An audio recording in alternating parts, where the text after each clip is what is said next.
What is up, YouTube? What is going on, guys? Good afternoon, good morning, good evening, wherever you're watching from. I know we get all kinds of viewers from all over the world. That's what makes this so much fun.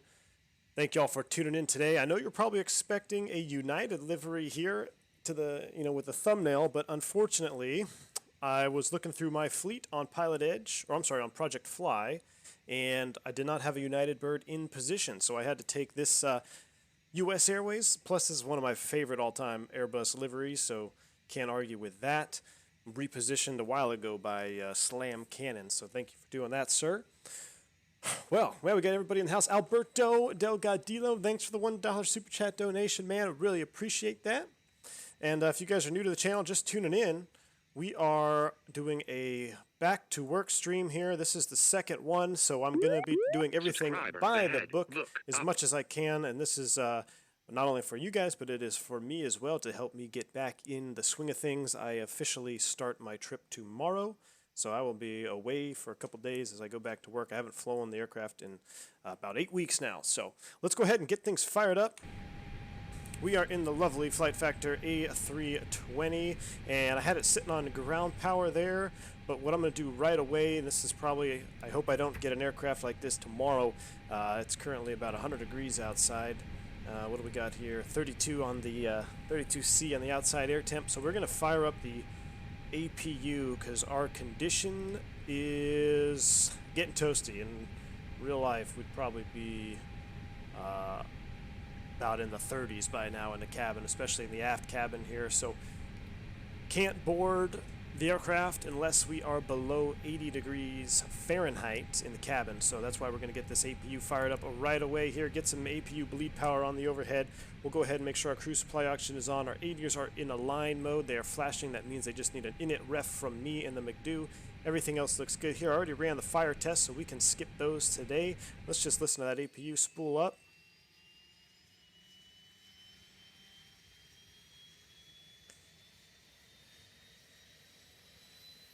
A lot of fans in the house. Dougal, Gaming Ninja Sheep, Slam Cannon, Carda. Good to have you all. JJ, welcome back. Good to see you here, buddy. Avex, Micah. What's up, guys? OnePlusF, what up, brother? Man, those epaulets are looking mighty fine on you guys. I've added a couple new emojis, guys. Just if you are unaware, there's a couple new ones. I've got the Chrono emoji in there. I've got the love sound. Bourbon made me do it, and instead of giving thumbs up to people, we're going to do a positive rate. So anytime somebody does something nice, we'll give them a nice positive rate there. All right, our APU is on the line. Let's go ahead and get the bleed on. We'll transfer off from the ground control. Let's go ahead and load the aircraft accordingly first. We no longer need the ground power units. Let's go ahead and pull him. We'll pull the chocks. It might be a little bit early, but parking brake is set for now. The external pre-flight has been completed.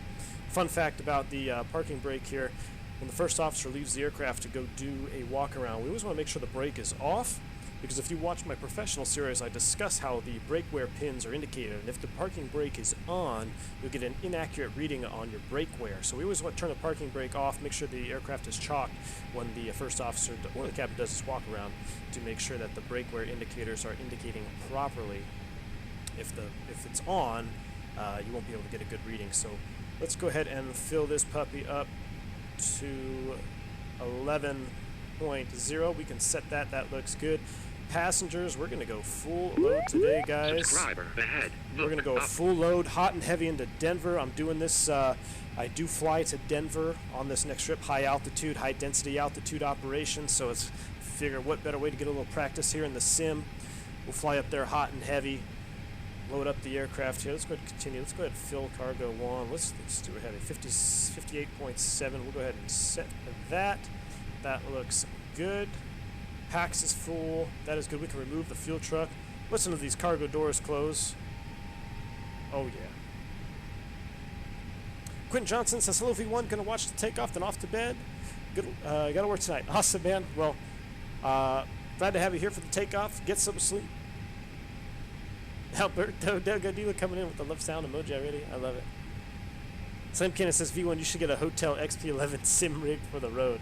You know, I've thought about that, but I don't know if that's a good idea. You know, just I might get too distracted and who knows what can happen. I'll be up all night flight simming.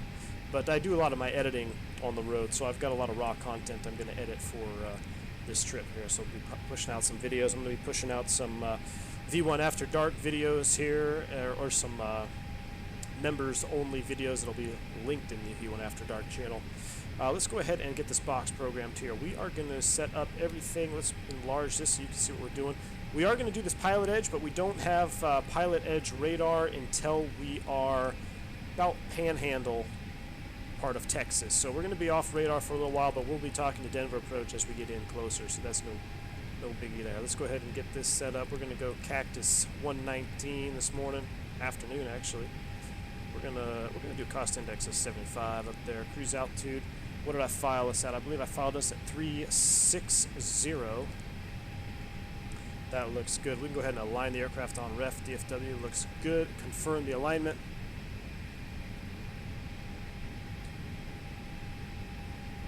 Avix says, can't decide between you and Captain Canada. Good that I have 3 screens. That's awesome, Avix. Good to have you here, buddy. Yeah, I just watched Captain Canada put down a greaser in, where was he, Atlanta? Or no, was he in Atlanta? Raleigh, Durham maybe is where he landed. But man, he sure did put down a greaser, so the pressure is on.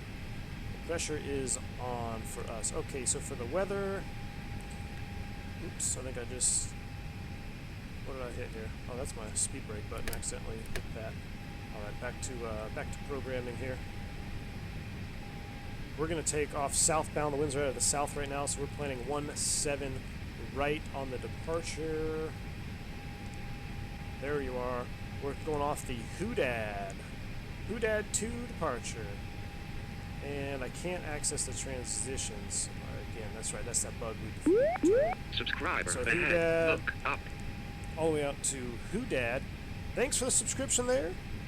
Who was that? Corin co-host, man. Appreciate it. All right. Here we go. Fifth Freedom Simulations in the house. Greetings from Vancouver, Captain. Sorry I'm late. Hey, not a problem, man. You're not late. We're just getting the box loaded up here. No, didn't miss anything. We're off to Hoodad and then Papa November Hotel. That is Panhandle. That's right smack dab in the Panhandle of Texas. And that should be about where we pick up our pilot edge air traffic control. After that, we're going to go into Ziggy, Echo, Echo, and then let's insert that off of Ziggy, oops, I'm sorry, off of Denver, arrival. No idea what they're going to be landing in Denver right now. Let's take a quick look at my METAR here. I'm using my real world charts and stuff, guys, just to make sure I get back in the swing of manipulating the iPad. So I apologize that I'm not using the iPad on the screen just yet. That's only because, you know, I practice how you play, right? So I'm really trying to do everything on my actual chart first. Right now, the Denver weather is variable at 5-10 miles. So, oh man, that's a tough one. I guess we'll just plan on 3-5 right.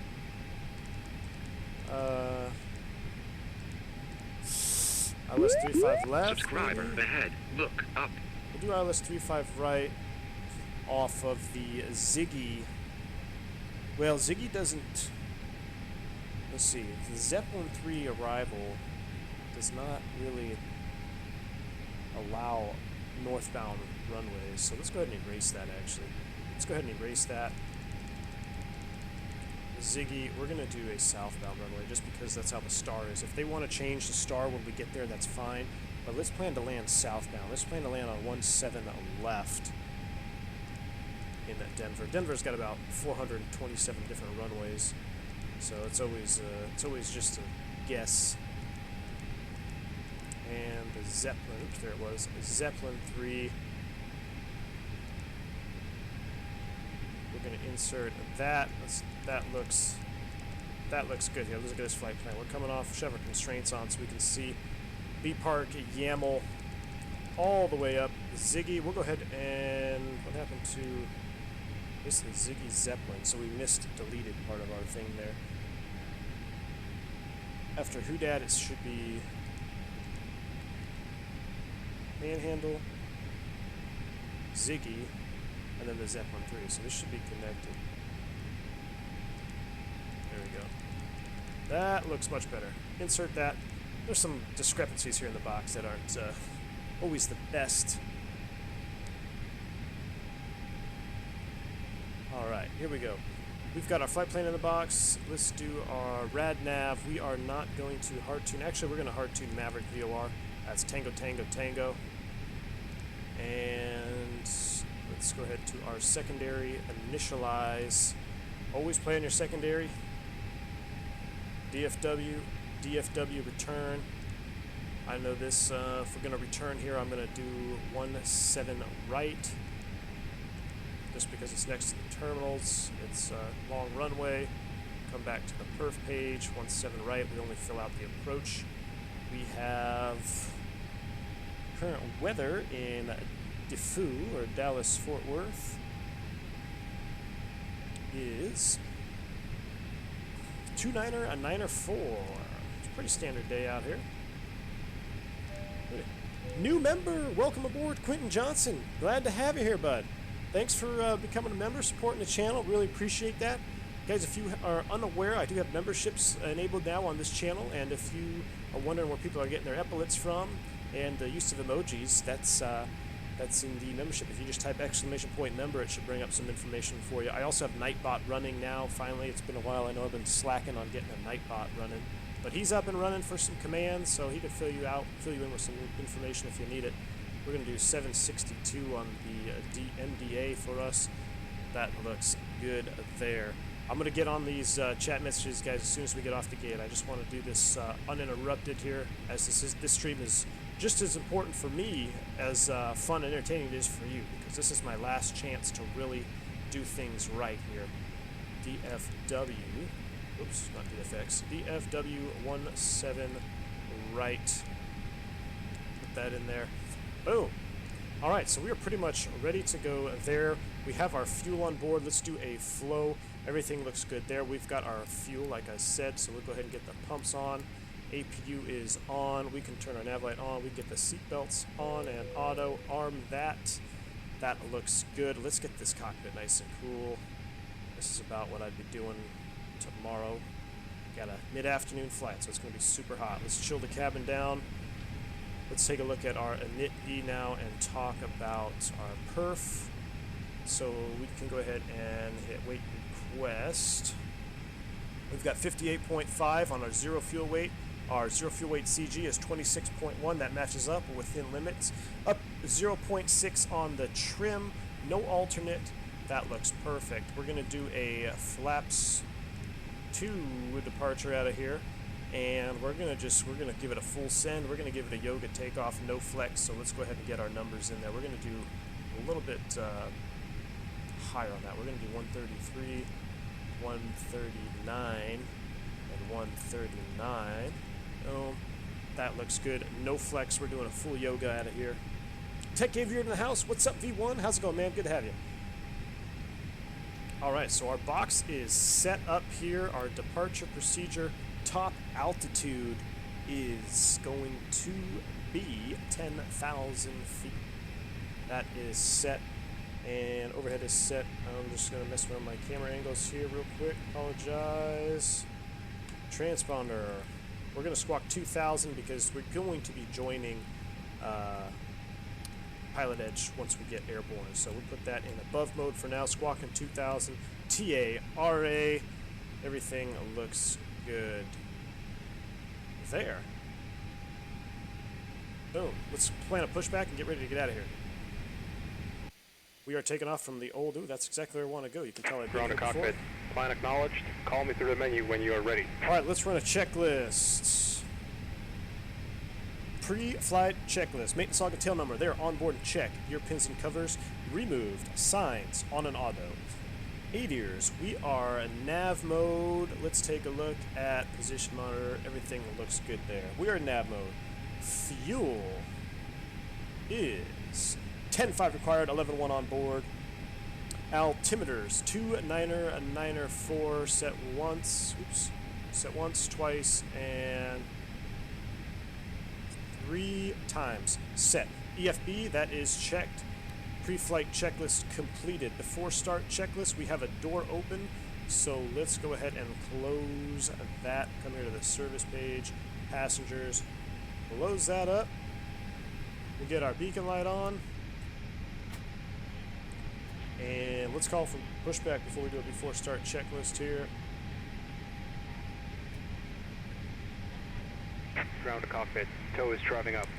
Shipsaw says we simulating some thrilling NOTAM review procedures as well today. Shipsaw, no, just because I got about 436 NOTAMs to review for DFW. We're just going to go ahead and skip that for today. Let's run a before start checklist. Before start check, windows, doors, and slides. They are closed and on. Beacon is on, thrust levers idle, parking brake is on for now. Transponder is in auto mode. Before start checklist completed. We are listening to lovely Haley in the back there do her announcements. Quentin Johnson says, quickly feel in love with the stream. I want to be a pilot. That is the 5-year plan. In the meantime, going to pick up a flight sim. Learn from a pro as well. And from Quentin Johnson, thanks for that. Appreciate it, man. Thank you for supporting the channel. Okay, all doors and hatches are closed. Ready to connect. And 5-year plan to become a pilot, man. That's great. It's a good time to get in. It's a good time to become a pilot. You're going to have plenty of opportunity. So good to have you here. I hope you can learn some good habits from me. You can have some fun and just enjoy being able to flight sim. And absolutely, flight simulation does help. When I became, actually, even on my 2 airliner type ratings, the Embraers and the Airbus, I used flight simulation both times to prepare myself before actually going into the sim and taking the type ride. So that it does make a big difference. Daniel Smith says, can we hear the PTU? You will hear it. I've adjusted the volume yet again, guys. I really hope this one will be connected and bypassed and in service. Release parking brake. I really hope that this volume setting will be good enough for you guys to be able to hear it. So let's, there we go. So hopefully you'll be able to hear the PTU sound. All right, he wants parking brake release. We're clear to push, tail in the alley. Brakes release, put a push. Starting pushback, and you may start engine. Roger that, thank you. That will start it in the alley, sir. Got on perf data here. Let's watch this beautiful pushback. I love this US Airways delivery. Goodness.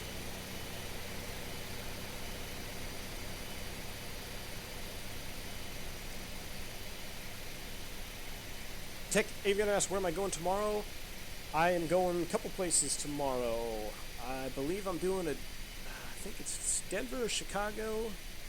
I haven't really looked, and I know at some point I'm on the East Coast, and then the last day, I know what the last day, that's the only day I really care about is the last day, right? The last day I think I'm doing, I'm going to be in LA, I'm coming home via LA, so basically a transcon and then a half trans back to DFW, so kind of all over the place. I pretty much just show up at the airplane, they tell me where to go, so look at the paperwork. Because if you try to keep track of where you're going all the time, you drive yourself crazy. Alright, there we are clear of the terminal. Let's go ahead and crank that over to start. We have engine bleed pressure. Let's go ahead and turn 1.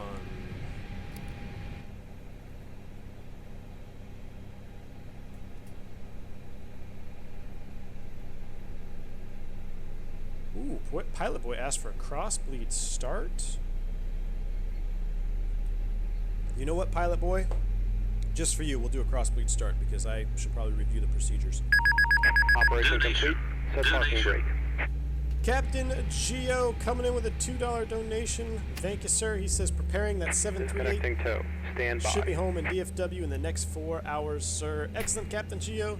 Thank you, sir. If you guys aren't familiar, I have a bunch of repo pilots, repositioned pilots on my Discord. Just makes it fun, right? So I've created a fleet on Project Fly, and I don't just pick an airplane and fly it for the stream. We actually have to position the aircraft for the stream, and then after the stream is over, I have repo pilots. They bid on contracts, and they fly the aircraft back to base. So, Captain Geo, thank you for that, sir. I believe you're streaming that, right? Oh my gosh, I just had a heart attack. The fuel truck just smashed, or the catering truck just smashed the aircraft, so we are going to just set the brake and go home. All right, we're going to do a cross-bleed start later, so let's go ahead and normal.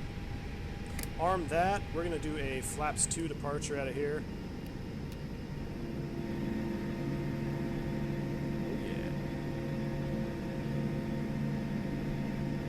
Tow is disconnected and bypass pin has been removed. Hand signal on the left. We'll see you next time and have a safe flight. Thanks for the smooth push. We'll see you next time. All right, we got flaps 2 Flap 2 system fault. That is not... I think that's dependent on what kind of aircraft systems you have. We're going to single engine taxi. Yellow electric pump is on. We're going to turn the bleed off because that's technically the proper procedure. But I always tell, whoever I'm flying with, if you're going to do a single engine taxi, especially here in DFW when it's hot, or anywhere where it's hot, leave the bleed on, just because when you go to start engines, you don't have to sit the passengers in the back without air for longer than necessary if you leave the bleed on. But technically, our procedure is to shut that bleed off. We're going to taxi with the yellow electric pump on, flaps 2, and let's run an after start check. I wonder how this thing handles single engine taxis. Anybody single engine taxied it recently? Alright, after start checklist. Engine and ice, they are off. Yellow electric pump is on. Rudder trim 0. After start checklist complete. Let's go ahead and release the brakes. I wonder how this is going to sound. How this is going to taxi without...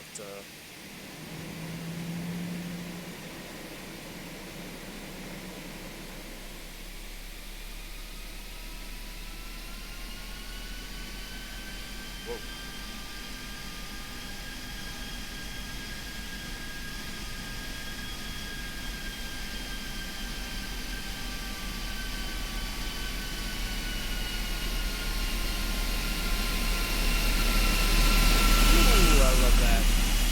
Some loving that sound emojis. Oh my goodness, that sounded so good. Alright, let's go ahead and do the long way around here. We'll exit spot 49. We'll go ahead and turn the taxi light on. We're going to take it all the way down to 17 right. So, Kilo Echo Golf, commonly referred to as the keg route here in Dallas-Fort Worth. There's a little funky taxiing with my rudder curvatures.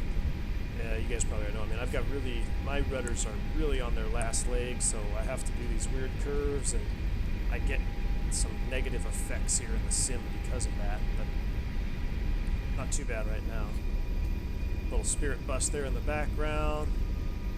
Looking good, looking good. Hot day here at DFW.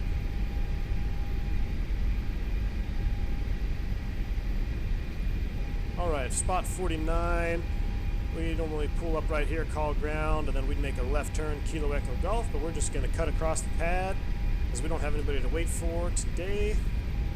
We'll do a cross bleed on the taxiway here. I'll probably have to stop the aircraft just because doing a cross bleed start and taxiing single pilot is not conducive to maintaining centerline and staying on the grass.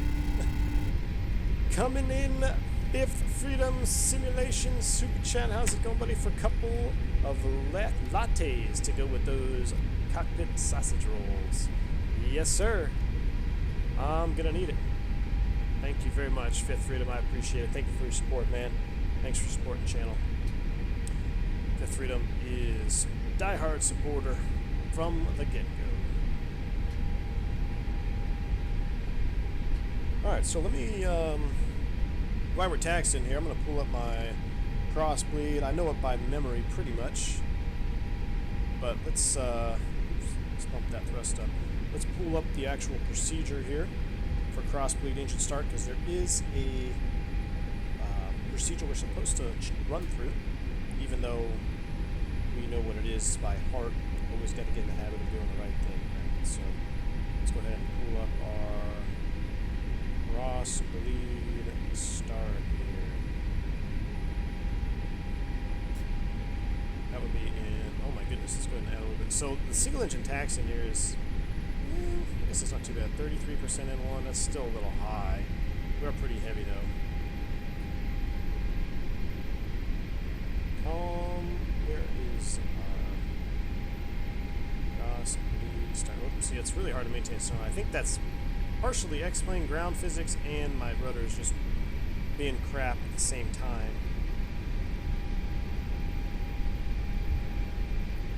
Alright, here we go. So let's go ahead and stop the aircraft here. Well, we won't stop it. We'll try to maintain centerline. Alright, so cross bleed start procedure, we're going to go ahead and set the... Actually, yeah, let's go ahead and stop here. Go ahead and stop. We got to do a crossbleed. We'll pretend we're waiting for American to come out of their terminal there. So brakes are set, and we're going to go ahead and configure the aircraft for a crossbleed start. Oh, you want to do crossbleed without APU? I was just going to do that. Okay, so let's do that. So APU bleed is off. It's on. Yep. So APU bleed is off. We're going to turn the electric pump back on. We're going to keep pack 1 off, pack 2 off. Engine 1 bleed is on. Engine 2 bleed off. Cross bleed selector to the open position. And we should, that is checked associated, air bleed 2 off, clear ECAM. Now if we move the start to start, we should have PSI. There we go. Let's go ahead and bump. Let's go ahead and bump the, I know these throttles are weird when you separate them. There we go. We're going to bump up thrust to engine number 1. Dougal coming in. 10 British pounds towards new rudder pedals. Thank you, Dougal. I appreciate it, man. I'm going to need it. I'm going to put it towards that. So you can see right there, 35% of one should be good enough. We got 40 PSI up there, so we are good for start. Let's go ahead and crank engine 2. Now, in real life, this would drop off pretty significantly here as we are bleeding over from engine 1. So this is a crossbleed start. We're actually going to monitor this here, make sure everything looks good. There is our oil PSI on the rise. Travis Place says, can someone explain what a crossbleed start is? So Travis, in short, a crossbleed start is something that we would do if the APU or auxiliary power unit in the aircraft is inoperative and we want to start our second engine. So this looks like we got a good start here on engine number 2. Let's go ahead and bring that back to idle and look at our overhead. So essentially what we had to do, Travis, is we need to isolate the bleed on the engine that we're starting. We need to make sure that the bleed is on for the engine that is running, and we have to manually open the cross-bleed valve because we need to get this pressure from this engine to this engine. So we open the cross-bleed, but now that we're done, we can go ahead and put that back into auto. Packs can come back online. Engine bleeds can come back online. We didn't need our APU. We'll turn that off. Taxi light back in a taxi. Release the brakes, and here we go. Now, normally we can accomplish that no problem on the taxi out.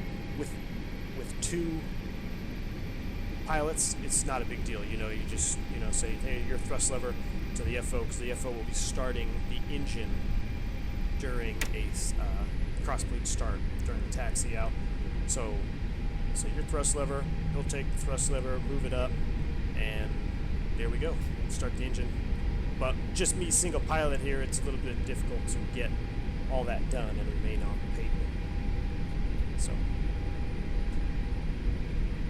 got a cross-bleed start out of the way. That's good to refresh the memory there. Thank you, whoever suggested that. That was a good, I think it was Pilot Boy. Thank you. I forgot my flow. I can see we still have ignition on. So that needs to come off. Up, reset. We can go ahead and turn that on for now. We'll make a PA. Yes, sir. We'll go over here and do the Flight Factor flight attendant pilot hybrid thing where we have to go to the flight attendant panel on our iPad, which I think is kind of ridiculous. But hey. New member, welcome. Okay, I'm going to try. Is it Saba Temisvari? Or is it... I'm totally probably butchering. Thank you, though, for becoming a member, supporting the channel. Really appreciate it. Thank you. Nick M. Just parked your 727 in DFW. Nothing like VOR navigation. VOR to VOR navigation. Thank you, Nick. I appreciate that. Another one of our repo pilots doing his thing, getting the fleet back together. I've got a fleet of aircraft based here in DFW, and then we just opened our long-haul base, which is in Chicago O'Hare. Look at that beautiful shot there. American terminal.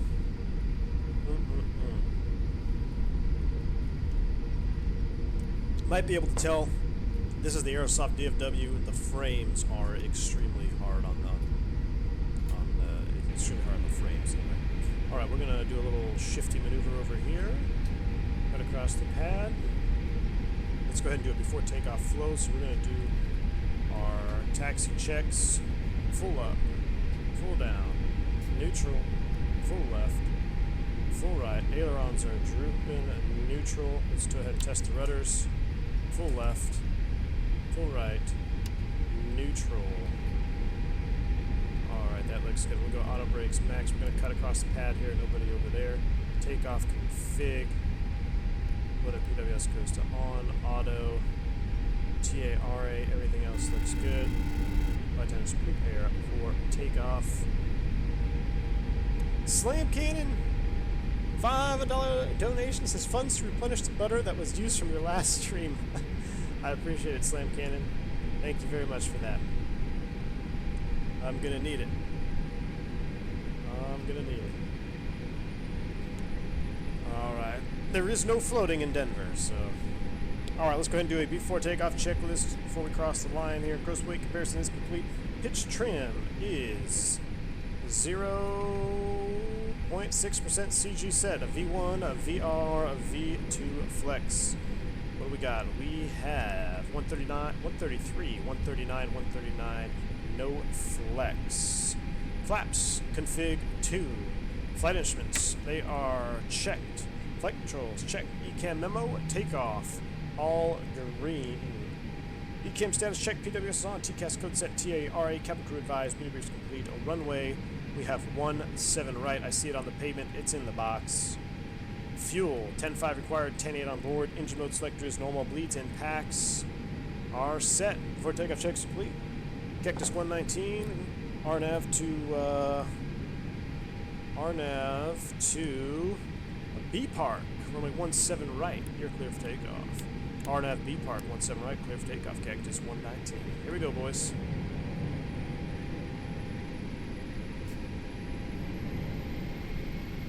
I'm going to go ahead and just turn this radar off here for now, just because I know we're getting a lot of ground clutter. I'm just going to turn it off for now. Kilo Echo Golf, onto the runway, here we go.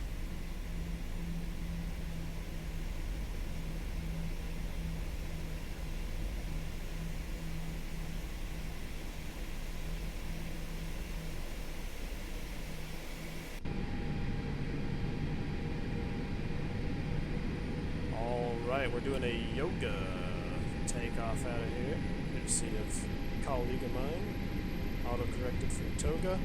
Here we go, spool them up 50%. Oh, hold up. I want to get this set up so you guys can see it a little bit better on takeoff roll. There we go, spool them up 50%. And yoga, starting the chrono. Nose forward on the stick. Oh, listen to that BSS rumble.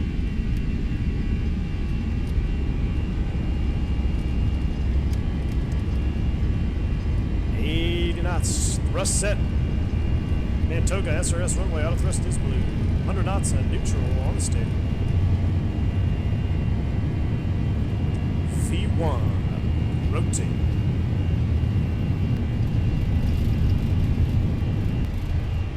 Positive rate, gear up. And we'll start the other chrono because you guys are savages about that. We're in nav mode, Mantoga nav. Looking good.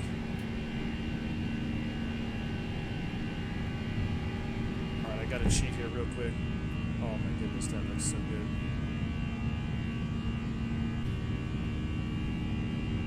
That looks phenomenal. It sounds phenomenal, except the inner marker.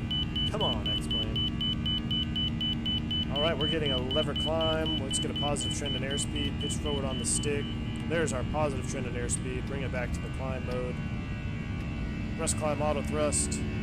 There is VFE, or V retraction speed there. Let's go ahead and retract it 1 notch.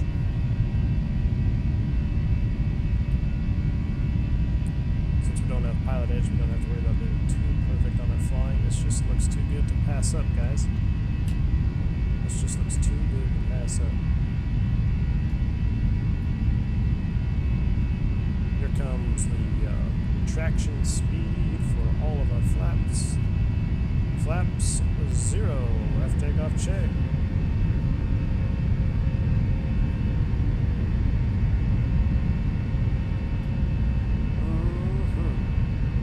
Listen to those flap sounds. You gotta love it. Goodness. Ooh, a little bit of turbulence there. Alright, let's get back in the cockpit here. We can go ahead and shut my chrono off because we're no longer in toga. And make sure the FO retracted the speed brake. He did. We're at 4.2. Climbing to 10,000. Yep. I'm gonna hand fly this a little bit here. Let's do a little flyby view here as we make this turn. So this may be super loud. I'm gonna give you a word of caution if you're using headphones. Heads up on this flyby view here. Here we go.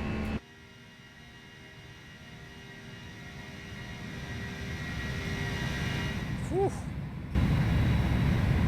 That looks good. That looks good.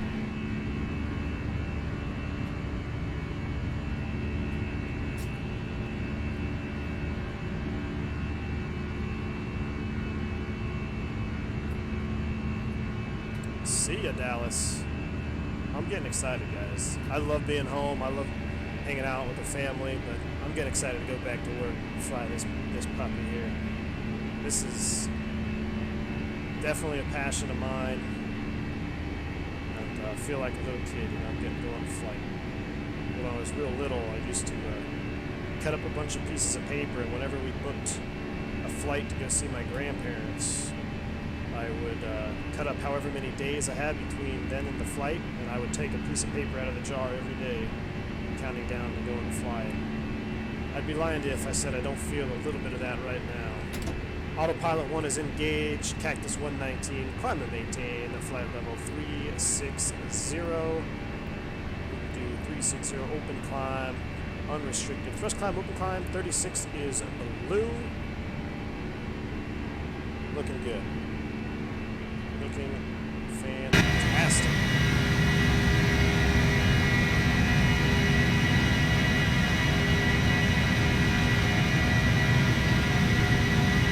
Yes, sir. Yes, sir.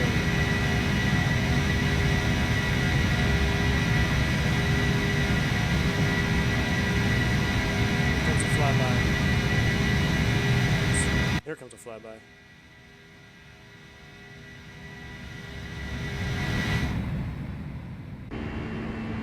Better look at the ground while we can, because we're going to be in some overcast layers here.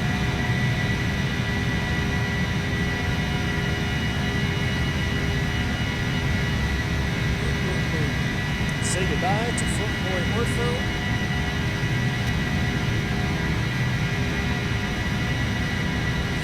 Technical Aviator coming in with his own little thumbs up plus rate. I love it, man. I love it, Tank. Love it. Alright guys, we're above 10,000 feet. Let's go ahead and clean up the airplane and we'll get the lights off. Mini lights coming off. We'll go ahead and ding them. Yes, sir. Yes, sir. Alright, we don't need you on there. Clear him off. Zoom that out. Alright, let's go get the radar back on. Let's see what we're dealing with. Let's see if we've got anything out there. Let me pull up the active sky live control map as well. Weather monitor there, see what kind of weather we're dealing with. I don't think there should be too much out there. And then we'll get in the chat and answer some questions for y'all. So according to active sky, our weather map, we look like we're pretty much going to be in the clear the whole way there. Minus some clouds, cloud over. Google says the engine's outside, or engine power unit outside. Okay, I'll check that for the next one. Alright, so we are well on our way, ladies and gentlemen, to Denver International.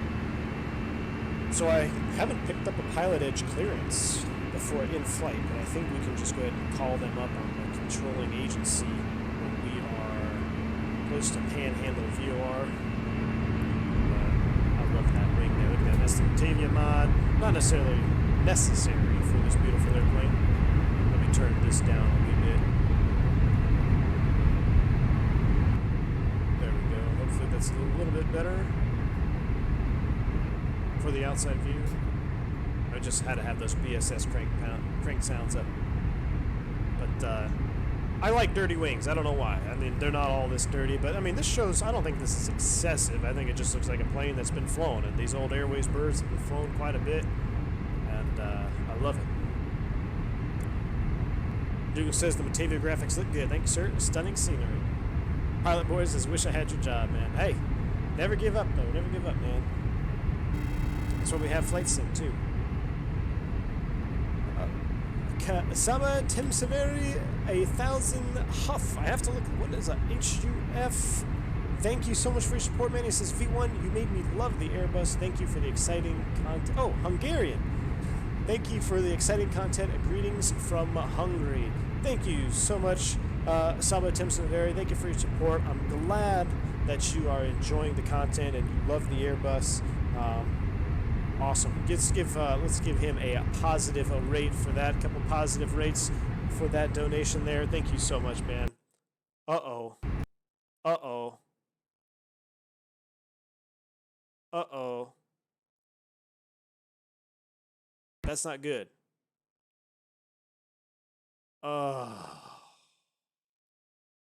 Rip. Well. Guys, that is not good. I think that's gonna be it. No crash log. All right. Oh, boy. All right, guys, let me...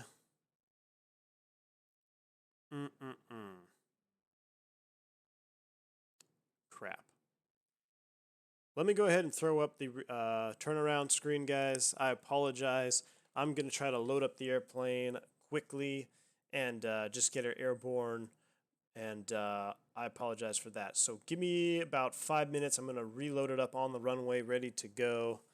And we will fix it. Man, X-plane. All right, so give me a couple minutes. We'll reboot this and give it another shot here. Be right back.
Okay. All right, let's go ahead and fire this thing up as fast as we can, get it out of here. I tracked down that error. It said it was an NTDLL, so I think that if my memory serves me right, that might be a graphics bug. But somebody said to disable real view just in case, which I agree. So let's go ahead and do that. And guys, I'm just going to go full blast as fast as I can, get this airplane fired up. So I'm not going to be following any procedures. Just go ahead and bear with me there if you would be so kind. And man, that sucks. So yeah, it was an NTDLL, which I'm pretty sure, isn't that a graphics driver or something like that? God, I couldn't tell you off the top of my head. I remember, but that's the first time I've had an X-plane crash in quite some time, though. So whatever, it happens again, I'm not going to be very happy. But let's just go ahead and really quick get this thing fired up here. We're going to go 99. 360. Boom. The longest thing that's going to take here is a line on ref. Confirm that. Boom. Depart. What are we on? We're on 3.5 left. We're just going to use that. We're going to go. We're going to put in. Ooh, we don't have a who dat on. Oh, yeah, we do. Man. What do you guys think about that? If it's, I don't think, somebody suggests memory issue. I don't think it was a memory issue. I'm running my task manager up at the same time. I got 32 gigs of memory, so it's only running at 15. Pretty stable. A driver error, maybe, that's what Diego says. So we'll, dang it. Oh well. We'll do 1.7 left. We're just going to go direct. Screw this, man. We're just going to put this in and then go direct, pretty much.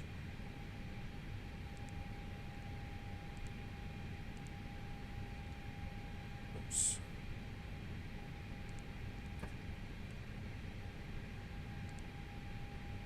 Oh, we don't have enough gas, though. We need more gas.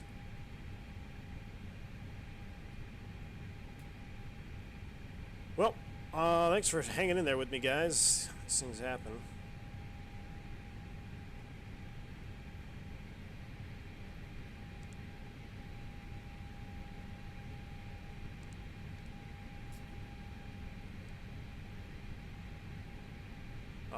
Nope. I don't want that. That's right, I gotta do this. Set that, and then perf. So we do have, why aren't we getting fuel? Should be plenty of gas. Set that, remove. Perf data. 55.3, CG 23.1, that looks good. We're just gonna give it a full send, boys.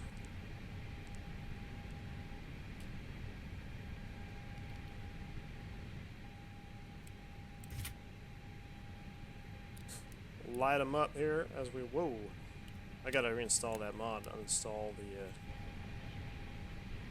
no zoom view. The only thing I have different on my sim is I installed a heat blur fix, a Lua script. That's the only thing different that I've done on this stream. So I don't know, you guys probably know better than I do, but driver error, who knows? Yep, Daniel Smith crashed right after you got your drink there. All right, RS line in 3 minutes. We're going up straight up to 360,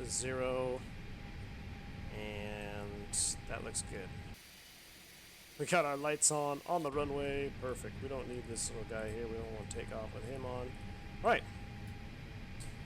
We're just sitting here waiting on a deer.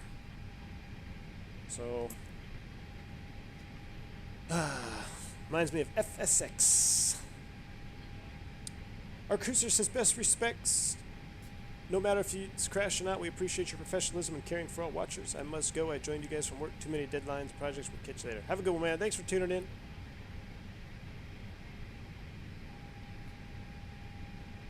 I wonder if Windows came out with a new update. I wonder if that could have been something. And to be beacon, yeah, it wasn't a reservice. It was a a no crash service. So we are just waiting on the 8 airs to align in 1 minute, and then we're gonna fire up and just blast off. We're gonna save it. Do I have to reconnect the pilot edge? Probably, right? Connected to pilot edge. All right. So we're good to go.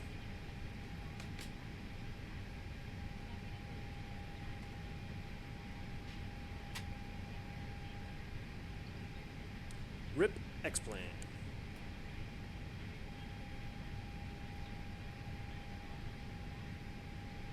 We have barely enough gas to make it there. 1.1. Ugh. Seriously? 1.1? Oh no, that's 5.3.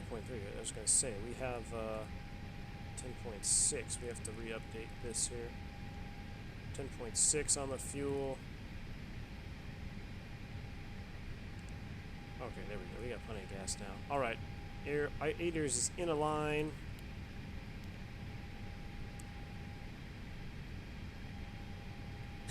Avix says the info spilled coffee and your Airbus didn't like that. Yep. We had an RTB. We had to go back because we spilled coffee all over the center console. Unreal. Alright, come on. Give me a alignment here, guys.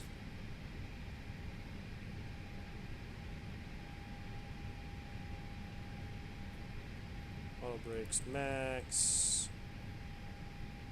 Arm those puppies. And if I start the engines right now, we'll go into alternate loss, so we don't want to do that. Or we'll get some flight control faults. There we go. Turn it over and crank it. We can get 2 engine sounds in one day.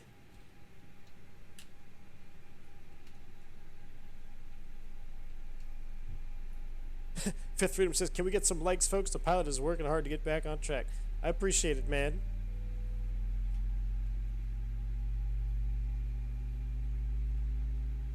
Yes, I'm working hard. Dougal says, I've had 2 Windows 10 updates in the last week alone. Yeah, so Dougal, I paused. There was one update that was coming out a couple days ago, and I paused it for so many days, but I don't even know if that works. I'm pretty sure it just paused it for, like, that shutdown, and then does it anyway. I don't know. But, we'll see here. We got engine 1 started. No more mess around. Fire up 2.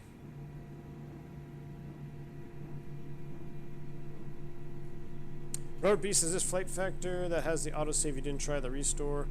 I've had nothing but bad luck doing any restoring of flying, of flights. But yeah, Robert B, it was a crash to desktop there on takeoff.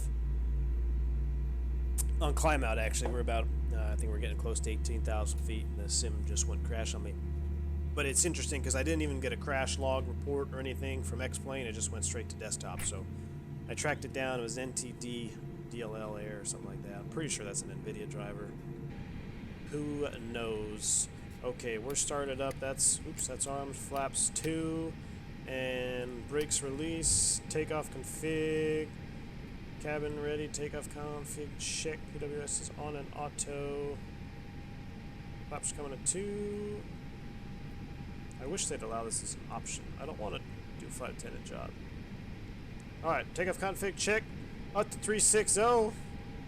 Let's get out of here. Hey, we're taking off from the, taking off northbound though, so a little bit different. Spool them up 50%. Send it. Yoga. Start the chrono, baby.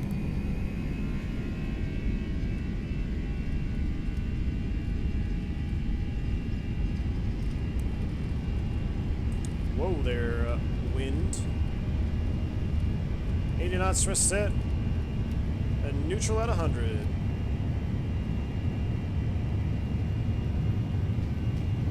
V1, rotate.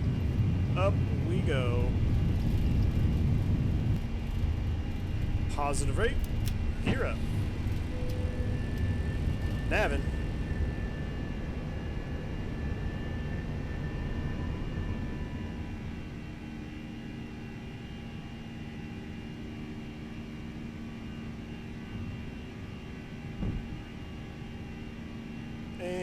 Cactus 119, proceed direct to... Oh man, I want to put panhandle in here.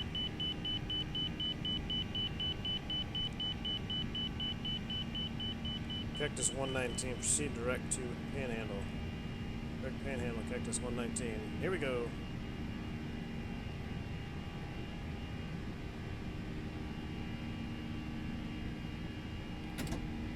Autopilot 1.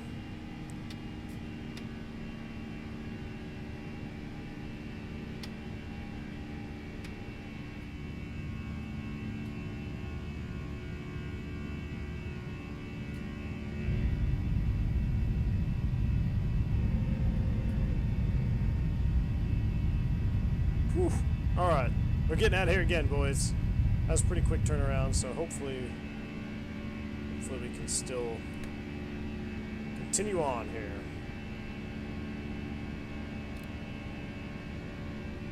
No longer need you. Flaps 0 after takeoff checklist. King 4154 says NTDLL is part of the Windows System 32 and is part of the Windows 10 backend of the OS.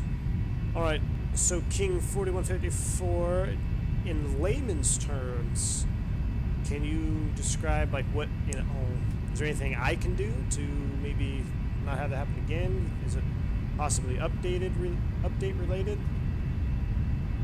Because yeah, it was when I looked it up, it was Windows System 32 and then the NTDLL. But I haven't done anything different to my sim, so I don't know if it was a fluke crash or what. We all know how like simulators can be sometimes. Oh, that's beautiful right there.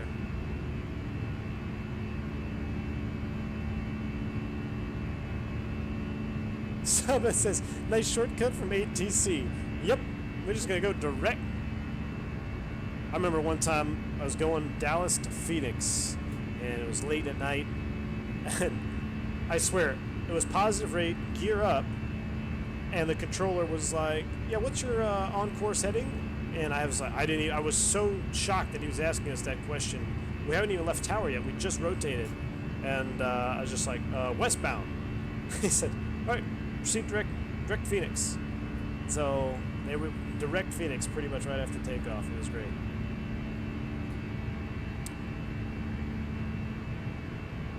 All right.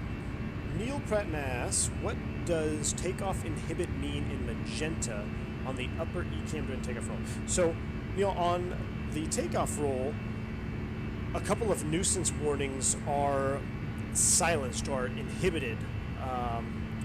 Stuff that wouldn't cause... Basically, they don't want you to have a master caution come on and abort a takeoff for something minimal. So, only necessary items will pop up on the master caution or master warning during the takeoff roll. Same thing happens during landing. Once you enter the landing phase, the takeoff inhibit means that there are certain items that are no longer going to present themselves as a fault. For instance, there's one fault that we get depending on where you fly. It's pretty frequent. It's like a ATC navcom fault.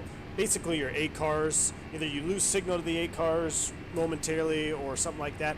And when that pops up, it pops up a little yellow ECAM message here. But that would be an example of an item that is inhibited during the takeoff roll. We actually took off with the APU on, so we had some APU thrust there. You see the pack's taken back over now, so that's good. Wing lights can come off. We're out of 10,000 feet. So yes, that's all that means on the takeoff inhibit.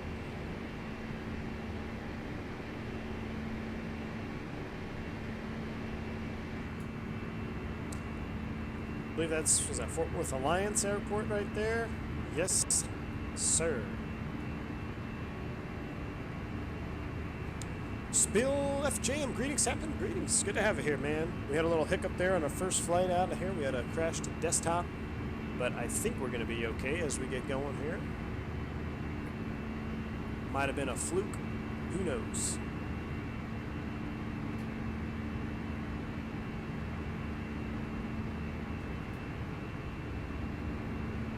I wonder if Windows is trying to install updates, I guess we speak. I turned off. Well, I didn't. I should have checked before I started again.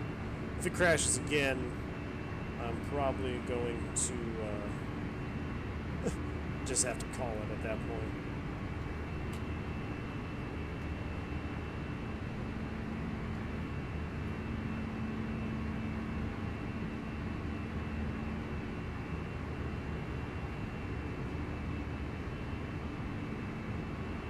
All right, Swarm 3513, how's it going, man? Subscriber Do you ahead. fly Look up. the same route every time you work, or are they random? Thanks for the subscription there, Brian.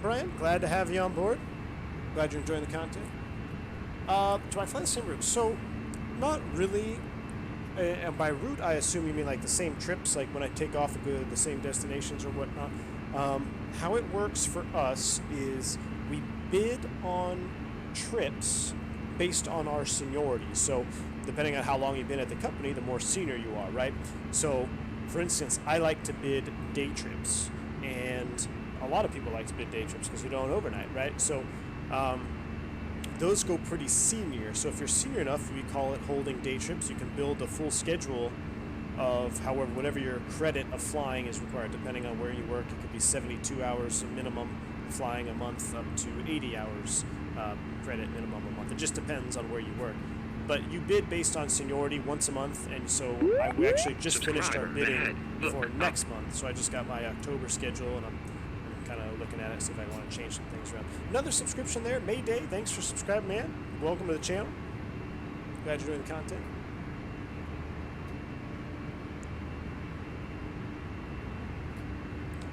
So, yep, just kind of depends. If you forget to bid, then it can be completely random, and then you could have a terrible schedule, and that's no fun for anybody. King4154 says, are you running an overclock? Could have become unstable briefly. Could have also been a Windows update. Windows logs is really good place to get it. All right, thanks, man. So no, it's running I have the 9900K i9, and it auto overclocks itself. So I haven't done any additional overclocking. It's overclocking right now. It's running at 4.68 hertz, but it's currently running at about 55% usage. So, and it spikes a little bit to 58. It just spiked to 68 there, but for the most part, it stays right about mid 50s on the CPU. So maybe something hiccup there. But my GPU, my GTX1070, is running about 78, almost 80%, pretty constant on the GPU settings. That's probably the weakest part of my system right now is my GPU, just a standard GTX1070. OT says, hey V1, on landing with the Tolus, it seems like sometimes it falls out of the sky on me no matter what, and sometimes it wants to float down the whole runway. Have you been getting this problem too? I haven't actually landed the Tolus recently, OT, but it could just be, you know, are you on ref speed?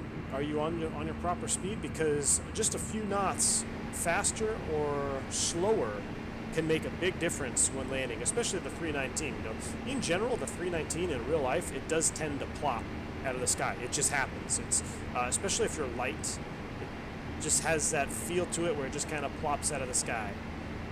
But ref speed has a lot to do with floating. I mentioned this briefly on the last stream. I was talking about flying and flaring the aircraft in X-plane, and it seems like me and Phantom 320, he's a member of the Discord, member of the channel here, he used to fly Airbuses as well.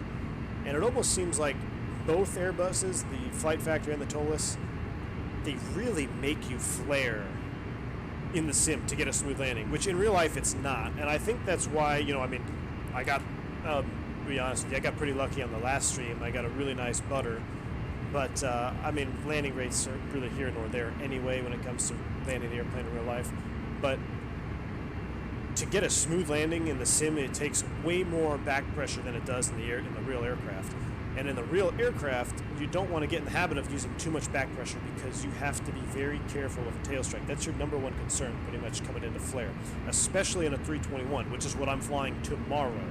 So I will probably, I'm just going to go ahead and forewarn you guys, I'm probably going to put it down pretty firm because I'm going to flare the airplane like I'm flaring a 321 tomorrow, because I don't want to get in the habit of over-rotating. And I mentioned this in that last stream as well. When you're coming in on a 321, 320, you're already at about 2.5, 3 degrees nose up, right? Now, on the 321, compressed struts, our unemployment attitude, or tail strike caution is at 7.5 degrees pitch up. So this line right here pretty much is 7.5 degrees.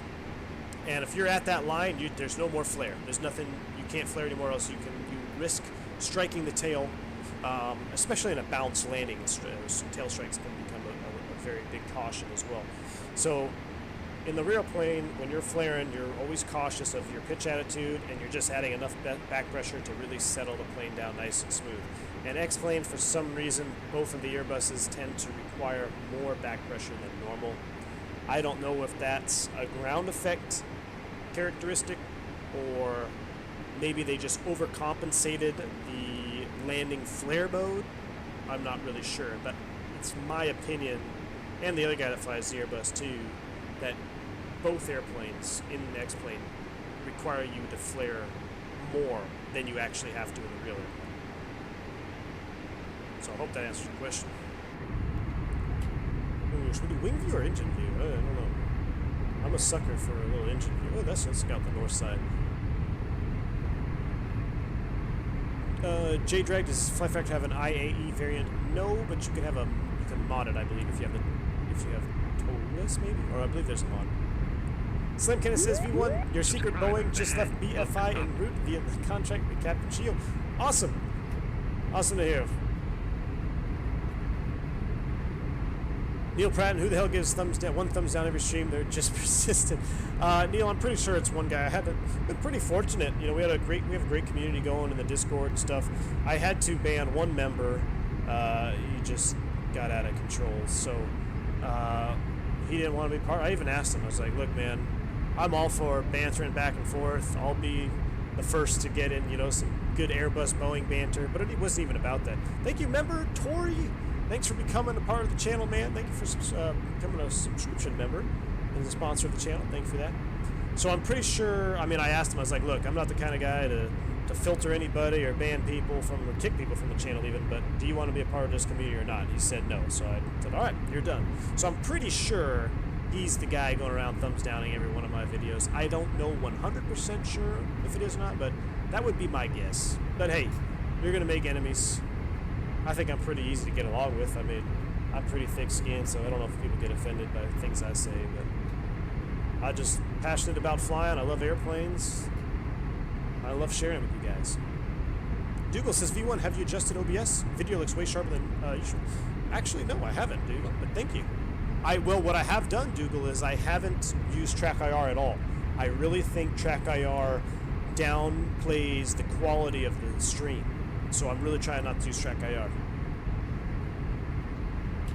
Avex says, V1, quick question. Do you normally have to put in an airport, or is an alternate airport, is that a company thing? Avex will put in an alternate whenever it is on our flight plan. So if they have no alternate, then we don't need it. We didn't need an alternate today, and that's derived upon the weather at your destination airport. So once it reaches a certain amount of visibility or whatever, we have to get a new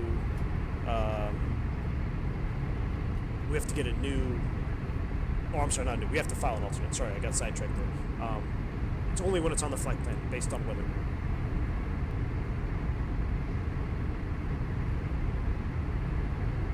ND Beacon. ND Beacon. I love your name, man. I love it. Joined right when the screen said reservicing, then you started powering through the checklist on the runway, so it was like, dang.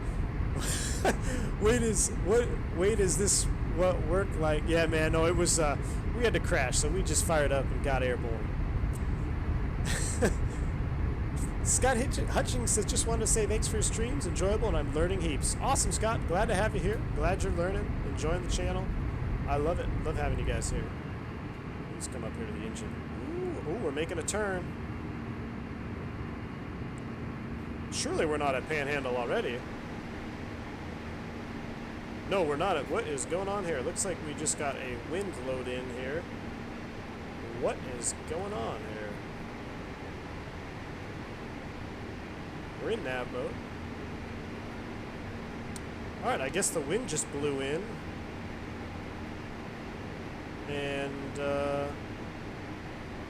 we got to correct on course here. Let's go ahead and GPS primary. Did we lose? Did we just have a GPS outage or something? What the heck is going on here?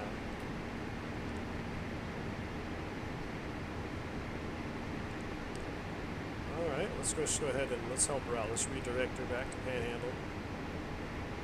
We don't, let's see. What did I file? I don't even remember what I filed now. If we pick up Pilot Edge, it's going to be like, you're not even on the filed flight plan. Let's see here. Pull up my old clearance. So I filed after a Panhandle, the Ziggy, and the Zeppelin 3. So we actually have to add a fix in here. Let's go with Zulu, India, Golf, Echo, Echo. We'll put that right on top of the Zeppelin. We can go ahead and clear the disco out. Insert that. Let's take a look and make sure that that jives. So Zeppelin, Ziggy, Zeppelin, and if I look at my chart, I'm trying to see if there's a transition that I'm missing here or not. Let's see, DFW, nope, I want Denver, I want arrival. So from Ziggy, oh, there is a fix. We have to input Asylum, A-S-Y-L-M. A-S-Y-L-M is between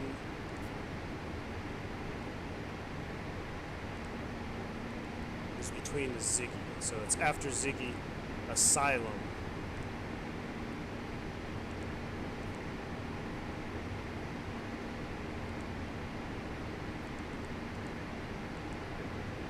What did I just draw? Okay, this box is giving me issues. Let's just go direct Ziggy. Forget it. Let's just go direct Ziggy. Maybe I can load it from here, transition over. There we go. Ziggy. Insert.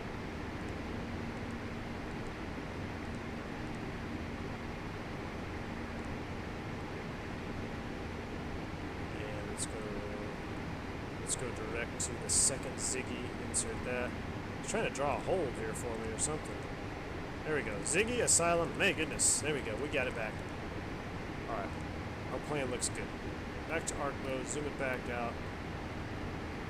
Crisis averted. We're at 28,000 feet. We're standing on the altimeters. Everything is looking good. Let's get back to some of these chat messages here. Oh, yeah.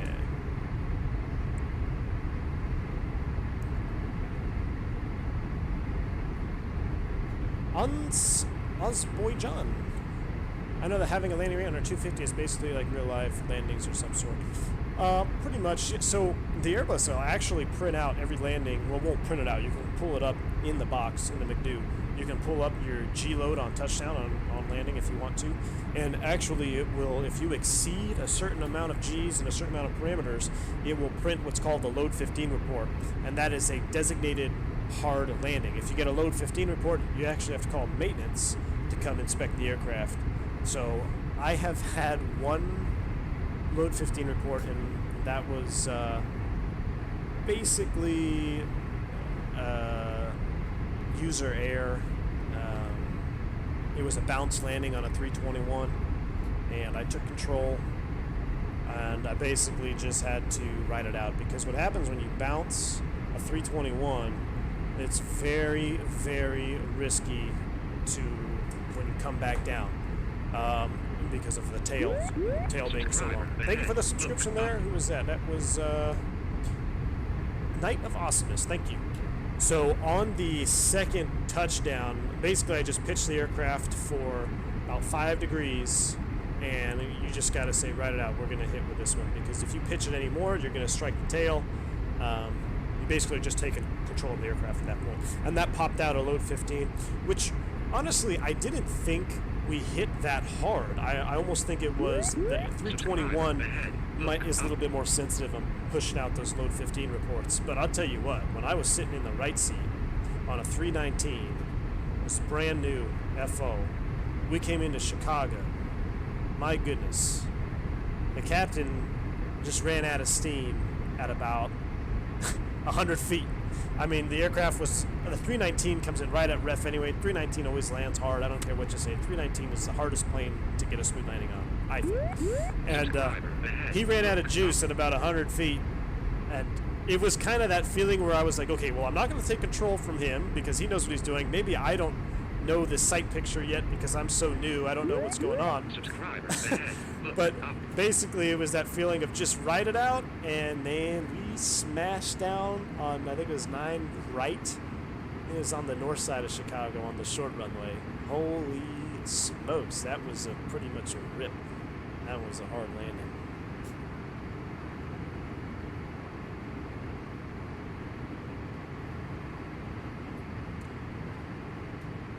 Free Freedom says, haters gonna hate. Yep.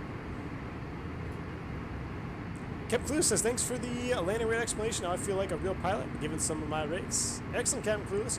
Yeah, and it's, you know, I think Captain Canada said it best. I was actually watching his stream, I think was it yesterday or I think it was yesterday. He talked about the landing rate plug-in. And, you know, it's fun and all. We do it for the viewers. You know, you guys want to see landing rates because we're in the sim, right? We pride ourselves on getting a butter and all that, and that's fun.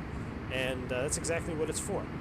Now, in the real life, you know, it's a little bit different. We want to walk away and we want to be able to use the airplane again. And we have parameters that require us to meet we have rules that require us to meet a certain set of parameters, and our license and certificate can be in jeopardy of that.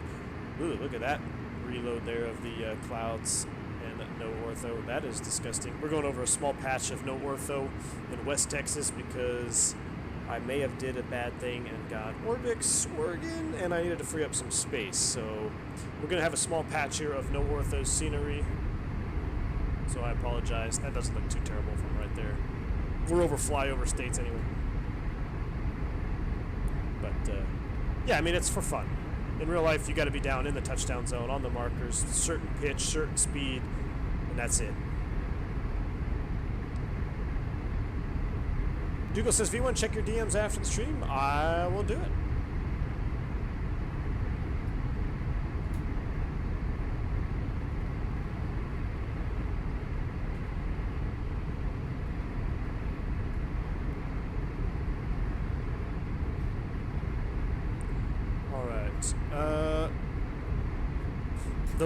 Daniel Smith says, the Boeing FMC feels way easier for me over the MCDU. That's probably just because you've been flying the crap out of that thing, man. I always see you posting those Ryanair pics. It's pretty awesome. You're always on the FMC. Alright. But I will say this, guys. So I did get the Zebo mod. I know everyone's getting a lot of requests as we settle back here into cruise, approaching 36,000 feet. Let's take a look out of it. Let's sit in the jump seat here. Yep. So I got the Zebo downloaded. I took it for a spin yesterday. And I tell you what, guys. I'm not typed in the 737. I don't have a type rating. I don't know how it actually flies. I've never even flown a 737 simulator. Other than FSX and PMDG and whatnot. And honestly, my first impressions after flying the Zebo, I was a little bit upset that we have a $90 add-on here in the Flight Factor 320. And it's, I won't want to say it's not as good as the Zebo, but for the Zebo being free, it's unreal. It's unreally awesome, if that's even a word. I mean, it is a fantastic job by the Zebo people. And the sounds that are on that airplane, I swear to you, I mean, it's like I jump seat on 737s all the time. Well, I used to anyway when I was a commuter. I used to commute. I would fly on a 737 all the time. It brought me right back to sitting in 737. And honestly, the first memory I had, I did a replay of my landing, and I was sitting on the engine wing view, and not only is the texturing on the leading edge, I'm a sucker for this view right here. So like it being here in the engine, or this view right here, anything that has a combination of engine and leading edge, this is my absolute favorite view. And I did a replay of my landing in that view, and the sounds, I immediately thought back to the last time, and I didn't even know why I thought of this memory, but the memory came to my head was my honeymoon with my wife. And that was because I was on a 737-800, and it sounded so real, and I was sitting in the same seat that I was watching this video from, and it just brought me right back there instantly. That's how good the Zibo sounds are. And BSS is phenomenal for the 320, but I mean, you got to pay for them, right? You spend $90 on the Flight Factor Airbus that come with, I'd say 7 out of 10 sounds, maybe 6 out of 10 in some aspects, and you got to spend another $15 to get the BSS pack, which brings it up to the Zibo level, I would say, and I would defend that. But the fact that the Zibo is free, I couldn't get my head around it. I was like, how is this a free airplane? This is a phenomenal work of art. So I promise you guys, we'll do a couple Zibo streams. I'm really waiting for my honeycomb yoke to show up because I think that airplane will really just, it'd be awesome. I mean, maybe I'll put in for a 737 type rating because it was phenomenal. And it's so smooth, it's optimized well. So, I mean, just as an example, that wing view, when you touch down, so as you're on approach, you see the wing flex out there on the tip. And then as you touch down, the wings flexed because of the touchdown impact, but they came back to their slightly flexed position because they're still creating lift at that speed. At ref speed, you're still creating lift. And then as soon as the spoilers came up, the wings went straight because that spoils the lift. That's exactly what they're supposed to do. And it just, I mean, it was awesome. So I will definitely do a couple Zibo streams for you guys. We got to mix it up. I like mixing it up. But as soon as I get the honeycomb, it'll be phenomenal. All right, back to our jump seat stories. So this is the jump seat position right here. This seat folds out. Can we actually move it out? No, you can't. But this slides out here to the left, and you sit right here with your knees right up against this thing. And there you go. That's our jump seat view.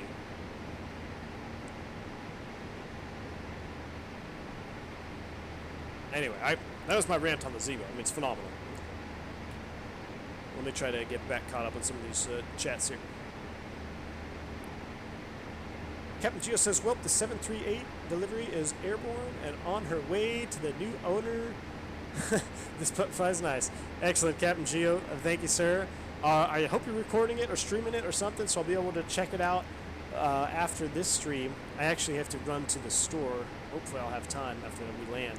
My cell phone is giving me issues. It's with me in no service, so I really got to get that fixed before I leave. But I will definitely catch up on that, Captain Geo. Thank you for delivering that baby. OnePlus F. See, I told Phantom that RAM was important in next plane. Yep.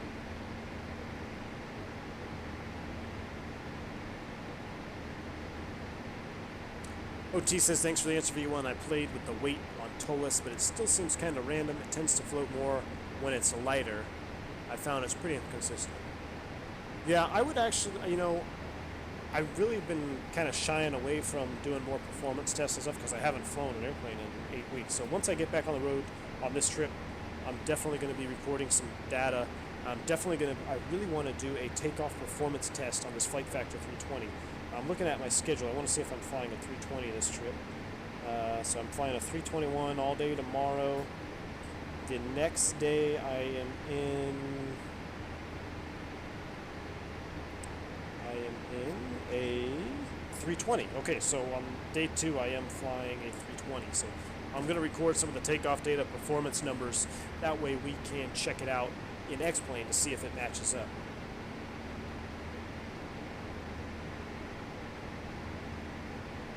Ed Reed says, FYI, since I ever went from 32 gig to 64 gig RAM, so much faster than X-Plane 11 and other sims. Alright. I might have to go to 64 gig. I went with 32 right off the bat because that's what I had before, but I might bump it up, especially with streaming and running all sorts of different stuff.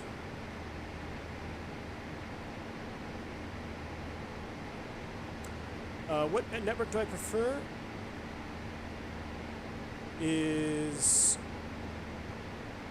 What network do I prefer, VATSIM or Pilot Edge? I prefer Pilot Edge.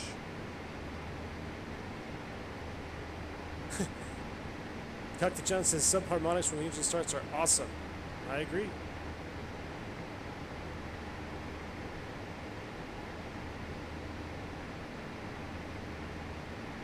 Daniel Smith says, I put down a bloody disgusting landing in Eindhoven today on Ryanair 738. Hey man, but is it disgusting if you're flying for Ryanair though? Isn't that like operational procedures? I've never even flown Ryanair. I'm just messing with you. Alright, it looks like we have leveled off 36,000 feet, smooth ride. Let's go ahead and kill the seatbelt sign. Let's go ahead and take a look at our status pages. Make sure everything looks good. We actually, did we pass Panhandle? We sure did. We're probably in Pilot Edge airspace right now. This is where I'd love to have a fixed info page. But let's see how far, if we can get a... Panhandle is... VOR1, it's off to our left, 270. So we haven't quite passed Panhandle yet. So we'll go ahead and delete that. Thanks for the subscription there, Tech Saver. Really appreciate it. Glad you enjoy the content. Good to have you aboard. Alright. Now this is where I'd love to have a fixed info page. Fixed info. PNH. Does it show us on our map here? I don't believe it does. What about if we go... So it is 266 at 63 miles, so it should be on our display. It should be right here somewhere. Panhandle VR. So the fixed info page doesn't work. That was kind of the next thing I wanted to show you guys on the advanced McDo series, but you can see here I can't draw a radius, I can't do a radial. It just doesn't work, and this was promised to us over a year ago from Flight Factor, so again it just kind of is what it is. So we're almost in Pilot Edge network. Let's go ahead and take a look at our cruise eCam here. Let's go ahead and make sure everything is kosher. 24C on the cockpit temps, everything looks good there. Vibes look good. This N1 likes to vibe out on the left side there. High pressure valves are still open. Electrical looks good. Hydraulics are looking good. Normally, in real life, actually, some of these arrows would be not uncommon to see them down here, because with the gear up and low pressure, low density, or yeah, very low pressure, low density altitude up high, sometimes it shows not in the green. But as long as it's not down there in the amber or falling, we have good readout there. Our fuel is balanced and looking good. APU is off. Our trim air valves are looking just fine there. Cockpit oxygen, 1592. We talked about that being the only thing that will pop up, or that won't pop up on the eCam. And all of our flight controls look good. So our cruise checklist is complete. Passengers are chilling. Let's step outside for a minute. I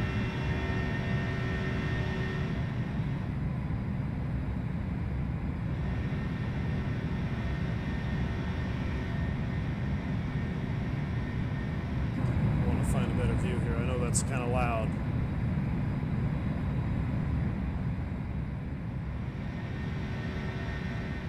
Maybe this side. Let's go this side. There we go. Slim Cannon says, V1, I gotta go to dinner with the wife. I'll catch you later. Have a good trip in the next couple days. Thank you, Slam Cannon. I'll catch you later, man. Thanks for stopping by and hanging out with us. BKG says, I'd urge anyone who benefited from hours of fun with the Zebra to donate $1 or $2 more if you can afford the project. Excellent mod. Absolutely. Absolutely. Captain Geosage streaming right now. Awesome, man. I'll check the replay for sure. Looks like we have traffic off our left here. I wonder if that is somebody on Pilot Edge. We should probably tune in here. Pilot Boy says, have you ever diverted to your alternate? Yes, a couple different times. I've actually diverted back to the departure airport one time. When I was flying the regionals, I flew from Philadelphia to, we were supposed to land in Greensboro, North Carolina, I believe. And we flew all the way there. Heavy icing, guys. I mean, serious icing conditions. And what ended up happening was the airport was reporting ice, like firm ice on the runway. And we ran our landing performance calculators, and we couldn't do it. At our weight and our weight, we did not have the performance to allow us to land at that airport. So we ended up diverting, and we went all the way back to departure airport. just terrible weather all up and down the East Coast.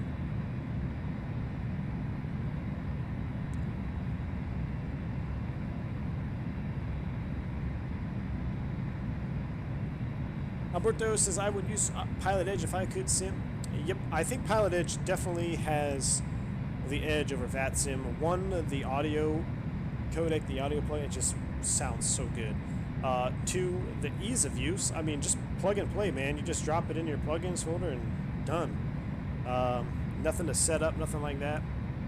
So it's really good. And the controllers are extremely professional, and they will make you feel like crap if you mess up. They definitely will. Which, I mean, is good. They need to, that's what they're there for. They're used as a tool to train, so.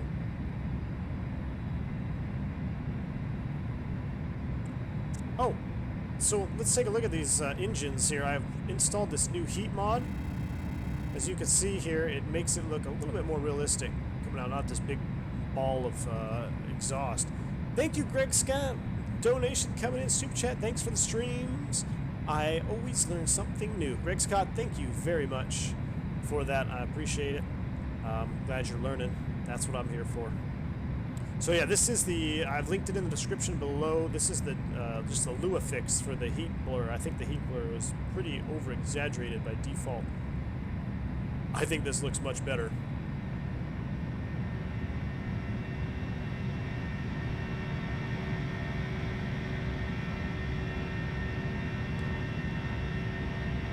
That looks good. I love that.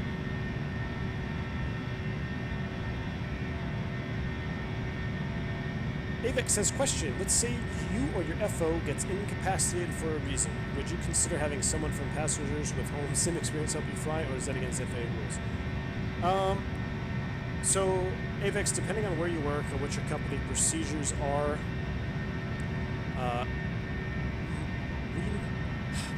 I don't want to speak too much on this because this could be some sensitive material. Basically, either one of the pilots can land the plane, single pilot, no problem. I mean, if the captain goes down, FO can land the plane, no problem. If the FO goes down, captain can land the plane, no problem. The only difference is there's a stigma, not so much anymore, it's gotten much better, but there used to be a stigma about, oh, FO versus captain. I mean, it boils down to, guys, the captain is in the left seat because he got there before you. That's it. You guys are trained the same, and the captain does one extra check every 6 months. FOs go every year. And that could be depending on where you work too. But for the most part, you know, the captain is there because he got hired before you, and he may or may not be older than you. He may be younger than you, but he has more experience in the airplane at that company than you do. You may have more time in the airplane at a different company. So really, the only difference is that somebody has to be there to make an executive decision when decisions have to be made. And when you run an operation, like an airline transport operation, flying for the airlines, there's going to become times when a decision has to be made. And if everybody was the same level, you know, you wouldn't know what to do. You have to have one designated person to make a decision. And that's what the captain's for. But as far as flying goes, I mean, like I said, you train the same, you fly the same, so most likely they wouldn't have anybody come from the passenger cabin.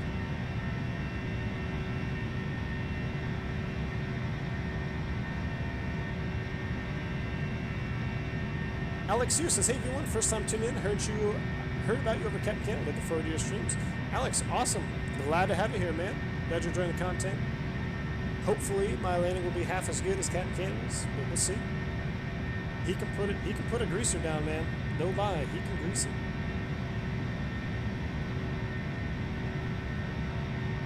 Alright, let's go ahead and take a look and see if we can actually get on Pilot Edge right now. So we're gonna hop in here, and we are just east of BGD, which is border VOR. So let's go on my chart here. Bravo Golf Delta. And we should be pretty much close to the controlling agency. Let's take a look. I'm looking for communications.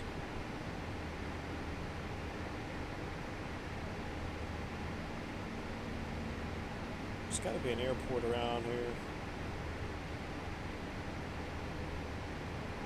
Communications, Albuquerque Center 2785. Might have to give him a call, see if we're in range yet. 2785 on the Freak. Flip it over.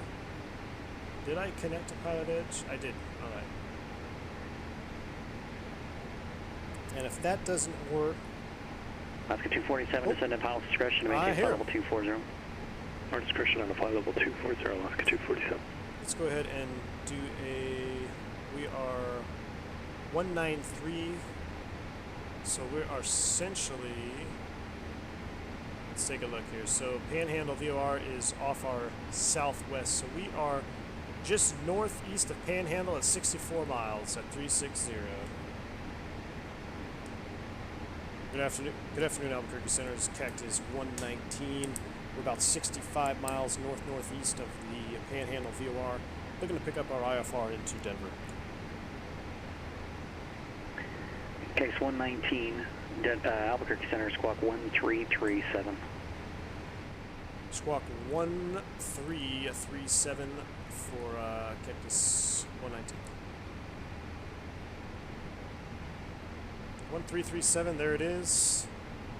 Cactus 119, radar contact 30 north of Baghdad. Roger, Cactus 119. Baghdad. I think it's... Is it Baghdad? BGD. Let me look that up. P626 November, I got no traffic observed between you and Bozeman at this time. Report cancellation of IFR, Mr. Push, on this frequency. I think this is the guy that got mad at me within 5 last minutes of time, landing. Radar services it sounds like remain he's in a good mood today, though. So African Borger China is Perfect, BGD. November. So I think he meant to say Borger VOR instead of Baghdad. But we're here. We're in radar contact. Excellent. We go back to arc mode. Let's take a look at this. Zoom out a little bit. How far are we from Denver? 303. Not terrible there.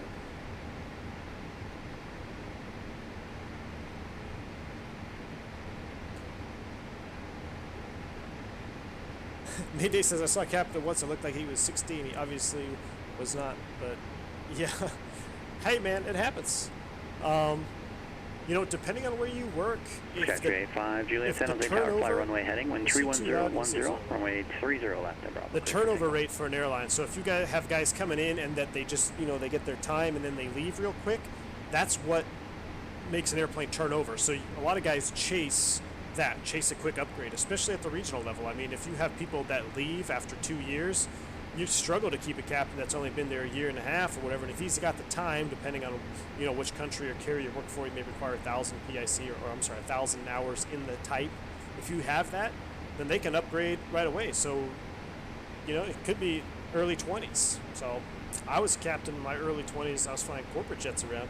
I couldn't even rent a car, man. I'd fly into an FBO and I wasn't old enough to rent a car. And I'd say, well, you know, you're not old enough to rent a car. I'm like, okay, well, you see that $80 million business jet out on your ramp that we just spent, you know, $8,000 worth of gas. I flew that in here. You guys can't trust me with the rental car? Nope. But it happens. Once you get to a quality airline, though, and it's a good quality of life, once you upgrade, it's very slow moving on the seniority ladder. I mean, it's the only way you're going to move up in seniority in the left seat is if guys retire or if they leave. And if it's a good airline, why would they leave? So that's when you see those really old senior captains that have, you know, been there 25, 30 years. And they're going to spend the rest of their career there. So just depends on the airline. Fifth Freedom says your screen quality today is the bomb. I appreciate it, Fifth Freedom. I'm happy to hear that. All right, guys, let's take a look at this arrival here. I know I plugged in some manual fixes and the box was drawing circles and all kinds of nonsense. So let's go ahead and verify this because we don't want to screw this up here. This is training for me. So we're coming in here at Ziggy. After Ziggy, let's make this bigger for you. After Ziggy, we have Zeppelin at or above 300, followed by Idle at or above 260. That's in the box. Nix at or above flight level 190. Looks like there's a deceleration point there to meet Quail at 250. which that is at 250 knots between flight level 220 and 17,000 feet. That looks good. Japage between 17 and 15. Boom, 13 250. That is there. All the way down to jam. 35775 Charlie X-ray. Sissy. And then that's going to lead us into the ILS to 17 left for now. I don't know if we're actually going to get 17 left. Pull up another retard here. As of 24 minutes ago, wind was variable at 6. 30 degrees. 29091. So it's toasty out there. Falcon 4905 Charlie X-ray with you flight level 400. 405 Charlie X-ray, Salt Lake Center, roger. So that looks good. I'm going to just go ahead and put in the perf because if he changes it, we'll just change it again. We'll do KDen 17 left. I haven't flown so long, I don't even know what the Salt common Lake, is. Maybe northbound. like to step away just for a couple minutes. But we'll flip it around. It'll be good practice. We're going to descend at 7.9 Mach. Actually, Denver is known to be pretty bumpy. Let's go ahead and back it down. Let's do 7.8 at 300. We don't want to be hauling butt down the arrival and get rocked. Turbulence. So we'll set that up. 29901. Jackson at 12,000 Alaska 247. Temperature is 30 C. Winds are reported calm right now. Variable at 6. The forecast is showing winds eventually out of the west. So for now, we'll just go ahead and put 0 for 0 on the wind. VAP 136, VLS is 131. The DA, or the MDA, for us on 17 left is going to be, hard to find it here, 5539. High up, mile high. They don't call it mile high for a reason. So Denver, if you're unfamiliar, is over 5,000 feet above sea level. So it's a mile above sea level in elevation. So that looks good for our perf data. Our fuel, we got plenty of extra gas. Secondary, I'm going to go ahead and just copy the active for right now. Then we would send for landing data via the McDo. We're going to get our LS push buttons on. We're going to use manual brakes full reverse because we really want to be careful on our brake temps. This is training for tomorrow. So we'll keep the auto brakes off, full reverse to slow it down. All right, we're pretty much set up for now. We got a little ways to go before we start down.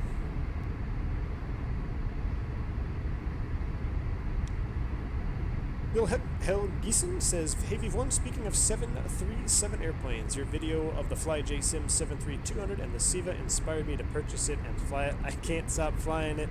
I'm addicted. The pilots back then were cowboys." Absolutely, Bill. I mean, that 73200 by Fly JSim is phenomenal. It is absolutely phenomenal. I love it. It's one of my favorite airplanes in the sim. It's great. And if you want to even up the ante even more, Bill, I highly recommend the 727 as well, just as much as the 73.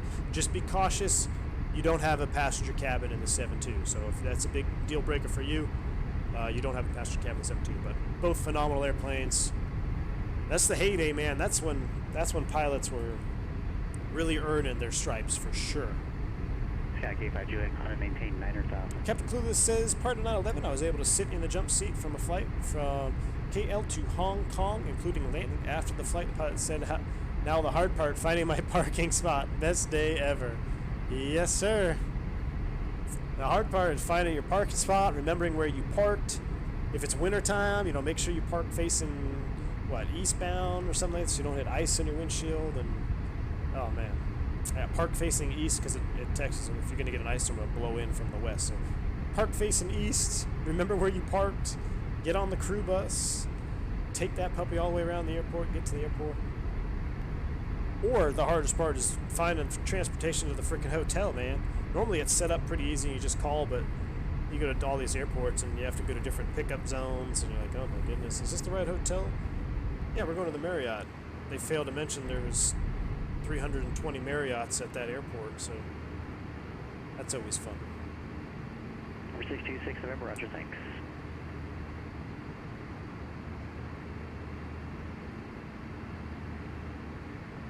Noun says, what's the best flare technique? So Now, for the Airbus, in real life, the best flare technique, honestly, is when you're cross the threshold at 50 feet. That's always the target. You always want to cross at 50 foot. And then you have to flare a little bit earlier than you would traditionally, in the sim anyway, than the Boeings. In the Boeings, I always have a tendency to overflare or flare them early, because the Airbus is at about 30 feet. What it actually does, it takes a snapshot of the deck angle and a couple other factors, and it begins to pitch down on you. It actually commands a nose down, very gentle nose down. So it requires you as the pilot to kind of get that aft stick in there and feel that airplane and settle it down to the ground. In the sim, it's hard to feel that. It's actually hard to watch it happen on the flare. But so for landing in the sim, cross at 50 foot. When the engines, or I'm sorry, when the cockpit recorder or Betty or whatever you want to call her says retard, bring your thrust lever straight to idle. If you are just keeping your thrust levers like right here, so that's not accurate at all, actually. What's up with that? I should be able to, yeah, they should not disconnect here when I move them out of the climb detent. That's actually not, that's an error on Flight Factor's part. So in the real Airbus, this whole range on your thrust quadrant is auto thrust. When it says retard, if you slowly move these thrust levers back, nothing is going to change until you reach idle. X119, contact Denver Center 127.02. 127.02, Cactus 119, is it? Get back to that. Denver, good afternoon. Cactus 119, level 360. KX119, Denver Center, good afternoon. Descend via the Zeppelin 3 arrival, Denver altimeter 29901. Send via the Zeppelin 3 arrival, 29901, Cactus 119. Alright, descend via Quickie is the bottom altitude, which is 11,000 feet, so we'll set that up here if you can see it in the window there. And what are we looking for? Top of descent, 86 miles or so until we are supposed to start down. K5 Juliet, when able, proceed direct to Panoche, resume navigation. So we're good right now. I'm going to have to hit the lab brake here real quick, but let me finish this. So in the real Airbus, if you move the thrust levers out of the climb detent, it's still in auto thrust. Nothing will happen until you press the auto thrust disconnect push button. So I should be able to move this around here and not have the auto thrust disconnect. So that's kind of inaccurate. But when the airplane says retard, it fully expects you to come to zero or idle and disengage the auto thrust. Because if you don't, what's going to happen is your engines are going to keep spooling up to try to maintain ref speed as you're flaring, and as they start spooling up, they have a tendency to overspool. You get a little bit too much power in there, and now you're floating down the runway and having issues. So as soon as it says retard, bring it to idle, and slowly just pitch the airplane up just a few degrees. All you're really trying to do is really soften the impact by just a few degrees pitch up. Now in the sim, you're going to need, I was saying this earlier, you significantly need more back pressure in the sim to get a butter landing, but the concept is the same. Look outside and don't be staring in here. Look outside and watch the horizon and watch the ground get closer to you. As it's getting closer to you really slowly, that should help you judge your sink rate without coming in here and staring. And use your peripheral vision. I tell students all the time when I was teaching them, it's like your eyes need to be at two places, at the touchdown zone and at the far end of the runway. And as you get closer to touchdown, your eyes will be focusing more and more at the far end of the runway, because when you focus at the far end of the runway, your peripheral vision helps you see your sink rate in relation to the surface of the Earth. So as you're on approach, you're looking at your touchdown, you're looking at the far end to see your sink rate. You're looking at your touchdown zone, you're looking at the far end. You're getting closer, so you're getting closer, you start looking over here more, and then once you're within 50 feet, I'm pretty much all outside visual cues, a little bit of flare to make sure you don't have excessive pitch, and try to get her down. So hope that helps a little bit. Maybe the eye movement will help you a little bit there. That's 247 Seattle approach. Thanks for Sierra altimeters 2973. Expect the ILS runway 16 left approach. Mayday says that would give a young captain scenario a young range, wouldn't it? Yes, absolutely, Mayday. And that's what the best thing is. If you get on to a good airline where you want to stay and you're young, I mean, back in the day, or not even back in the day, just, 10 years ago, if you had a seniority number at a mainline airline at 30 years old or between 30 and 35, you were considered golden. Now, guys are getting seniority numbers in their mid-20s. So, you're going to go all the way to the top of the seniority list, and here in the States, mandatory retirement is at 65. So, you're going to sit at the top of that seniority list for quite some time, which is good. That's what you want. It's all timing, man. It's all timing. All right, I'm going to use the lav real quick before we start down, and I will be right back. And Denver's Cactus 119. We're going to be off frequency with you for about 2 minutes. I'll report back. Roger. All right, I'm going to throw up the lav brake screen here. I've got a new lav brake screen. Boom. I will be right back, guys. Give me 2 minutes, and we're going to start down.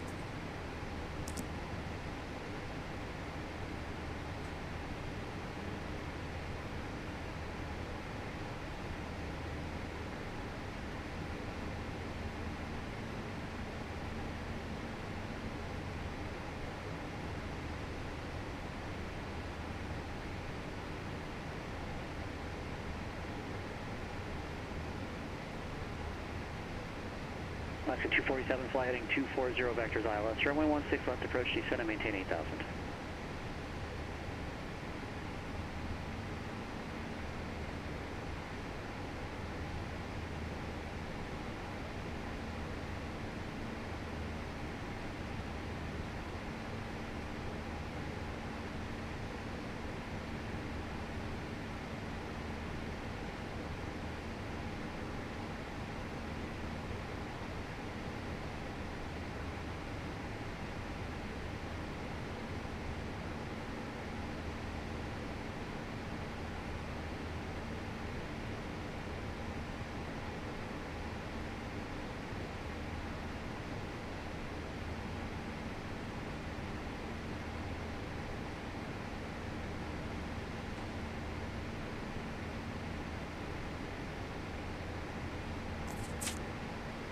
All right, we are back in action here. We can go ahead and remove our lav brake. Beautiful. Thanks for having patience with me, guys. Let's go ahead and see if we can pick up the Addons before we report back to ATC here, because for some reason I'm only getting Addons on the #1 radio with Pilot Edge. So I should be able to pick it up on a second radio, but I don't know if it's something I'm doing wrong or what. Let's go ahead and see. Arriving runway 16 right, 16 left. Ooh, they are landing southbound. That's good. Departing runways 16 left, 825. Visual approaches in use. ILS runway 16 left, runway 16 right, and runway 17 left approach in use. Multiple RNW approaches in use. VFR temperatures, contact, clearance, delivery, advise on course heading, altitude, and if flight following is requested. Notice to airman runway 17 right 35 left closed. Read back all runway assignments and hold short instructions. Advise on initial contact. You have information Sierra.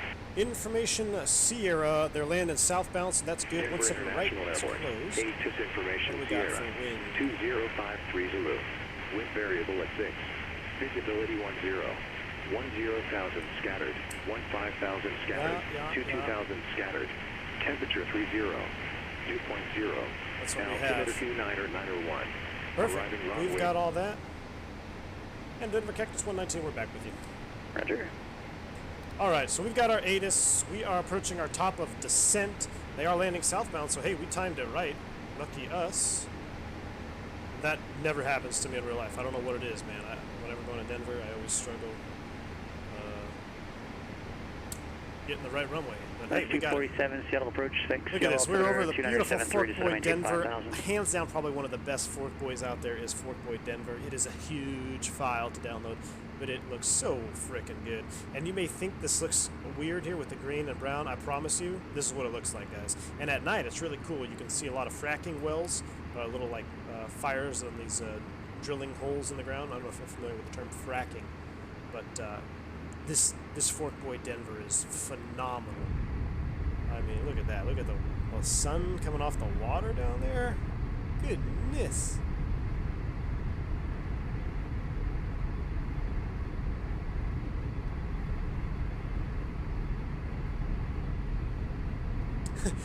Fifth Rim says, this is ATC and you want to stay on your toes with this guy. I will. Dougal says, does the Tolus and Flight Factor actually simulate the nose down at flare? Dougal, if I'm being completely honest with you, I don't know. I don't think I've ever actually stared at the PFD to take a look. That would be kind of a good thing to test. Just kind of hands off the stick and see what happens. I don't actually know. In the real airplane, you don't. This is hard for me to even speak on because I haven't flown a plane in long. But I want to say you don't even really see the pitch attitude changing. It's so gradual because you kind of feel it in your seat, in the butt of your seat, that you're starting to sink. So that's when you add a little back pressure. So, but it's a good point. I'm gonna pay special attention to that as I go to work this week, and then I will do some testing when we get back because that should be. I've done a lot of takeoff tests and stuff, but I want to do some landing tests. Can a pilot reject a promotion to captain? Daniel Smith. Yeah, you can hold out. So pretty much if you want to sit on the top of the FO list and have the best schedule of your life, that's what a lot of guys do. We call it, I mean, there's different words. Campers. We call them campers because they camp out on the top of the seniority list. You have the seniority to, I'm going to start down here. You have the seniority to upgrade, but you don't want to because sometimes when you upgrade, you may not be able to go to the same base. Upgrade may be available in a different base, like Denver or wherever you have bases, LA or Orlando, whatever it may be. You may only have the seniority to upgrade over there, and if you live at home, so you live in Dallas, you don't want to upgrade because then you'll have to commute to work. So it's just kind of a balance of what you want to do or what's more important to you. That's a scenario where you could actually have a first officer that is more senior to you in the left seat. So if you have a first officer that has just been holding out, he doesn't want to upgrade, he doesn't want the money because you get there's a significant pay bump when you upgrade to the left seat. He can hold seniority over you, and if you were to upgrade later, then you slide in front of him because your seniority won't change. So you hold out until your seniority allows you to hold the base you want to be in, and then you take the upgrade, and then you slide in at the bottom of the list on that side, or wherever you fit in. So it's kind of it's two separate ladders. It's often misunderstood by the flying public of how seniority works, but yeah, when you get hired at an airline, you start at the bottom of the FO list. You work your way up. And it has a decent movement on the FO list.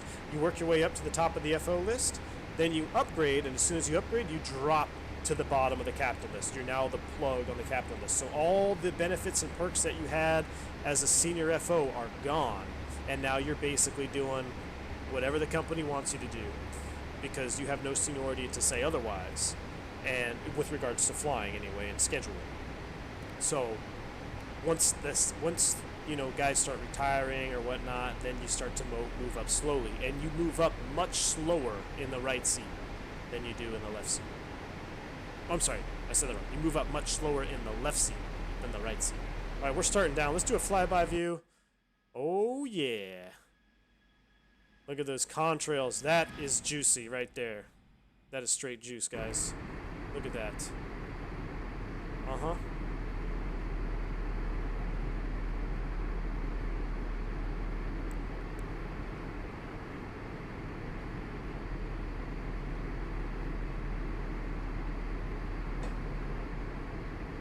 Joshua Levine, what is VLS and how do you calculate it?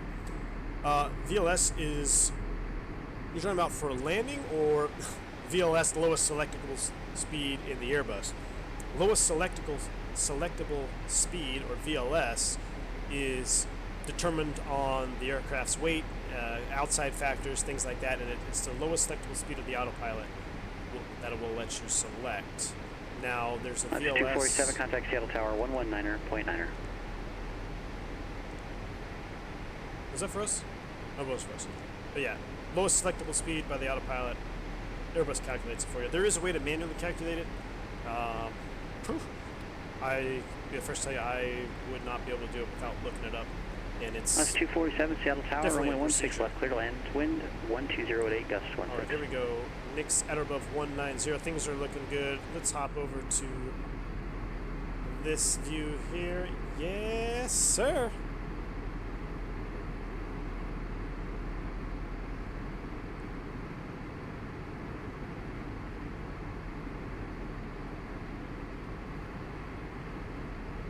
Captain Elkis says, I really want to become a pilot. I'm practicing next plane a lot. I just don't understand the VHFs. I know what it is, but there's so many radio knobs. Could you explain the radios? Well, in the Airbus, I can give you a quick explanation. What we have, you have your comm radio, which is up here, VHF, and you have nav radios, which in the Airbus, it's super simple. It's automatic. Everything nav radio will be auto-tuned for you. You can manually tune VOR frequency, ILS frequency, ADF frequency in your RadNav page here in your McDo. If you were to have a McDo failure, you can select nav here and then manually tune with this knob over here if you needed to manually tune the nav radio. But in general, in the Airbus, this is all just comms. You have VHF1, VHF2, VHF3 push button. Some airplanes don't carry a VHF3. Just depends on the specs. High frequency, we use that for going over the water. AM, rarely ever use that. And microwave landing system, I've never used that. I think that might be a European thing. I think they were doing some MLS stuff out there. But that's a brief explanation. There's a lot of, I'm sure there's a lot of good radio tutorials and stuff out on the internet for you. But let's look at that puppy right there. Have I ever overflared in real life? Overflared? No. Because if you overflare, you're gonna hit the tail. So no. I've underflared. I've definitely underflared. I'm not perfect, man. I've definitely had a few firm touchdowns in real life. Definitely done that, but I mean, I've flared early a couple times where, you know, I just flared early, and then once you flare early, you kind of just realize, oh crap, this is going to be firm, because if you flare early and the airplane is still coming down, in the Airbus, you're not going to flare again, because if you flare again, you're going to hit the tail. So, flare early, SOL. You can go around, but you got to be careful with go around too, especially in the 321. You really just got to set the pitch and hold it, because in a go around, depending on how low you are, you may actually come in contact with the ground. If you were at 50 feet, 100 feet maybe even 200 feet, and you do a go around, you come very close to touching the mains down, and you just got to be ready for that. Because the tail strike will depend on, you know, if the struts are compressed or not as well. And obviously, they would be compressed upon touchdown, so you have even less of a window with compressed struts. All right, we're entering the clouds here. This is looking beautiful. Temperature +5. Let's go ahead and get the heats on, boys. We'll get the heats on. Let's go ahead and get ready to run a descent check here out of 18. We're not there yet, but we can go ahead and make our announcement. Ladies and gentlemen, from the flight deck, this is your captain speaking. Just started down into Denver International Airport, just about 96 miles from the field.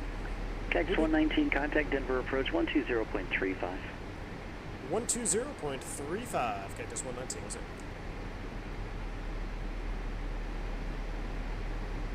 Denver approach, good afternoon, KLAX 119. We're 22 descending via the Zeppelin 3 with information Sierra. KLAX 119, Denver approach, thanks for Sierra, altimeter 290-901, expect vectors visual approach, runway 16 left. Expect vectors visual 16 left for KLAX 119. Alright, so he's going to give us 16 left, so let's actually, we'll forget the PA, let's do some real life stuff. We're going to do a runway change. 247 left when you're able to taxi to the runway ILS, Bravo, 16 left, ground, we're going to back it up. ready. Now hopefully this doesn't screw up my box here. I'm not trusting this thing anymore because I've been having issues. We're going to reinsert that. Did it reload? It sure did. It sure reloaded everything. So I gotta go back to Quail? What?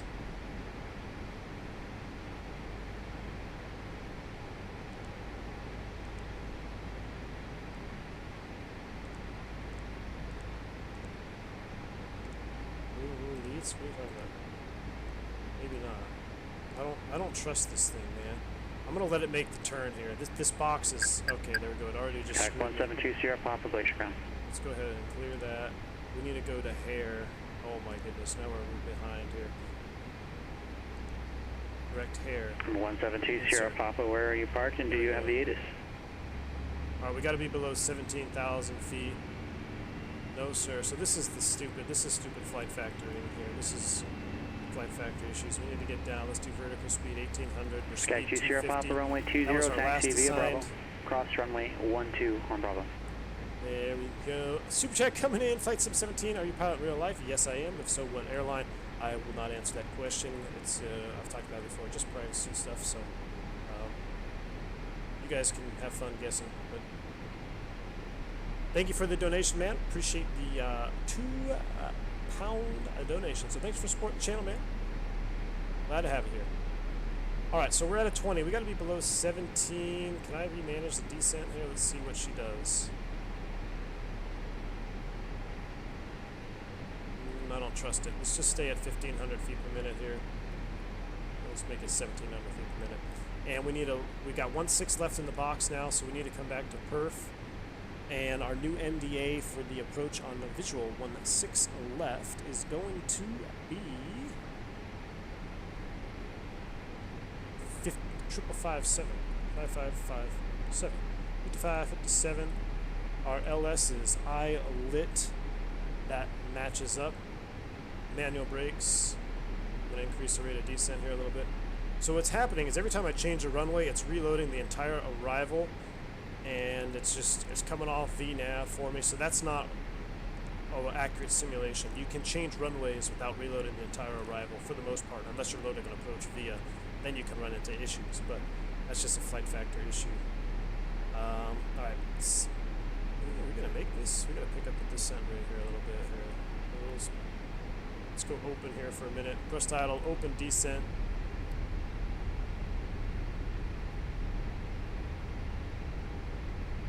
(29901) on the altimeter. We're not gonna make that.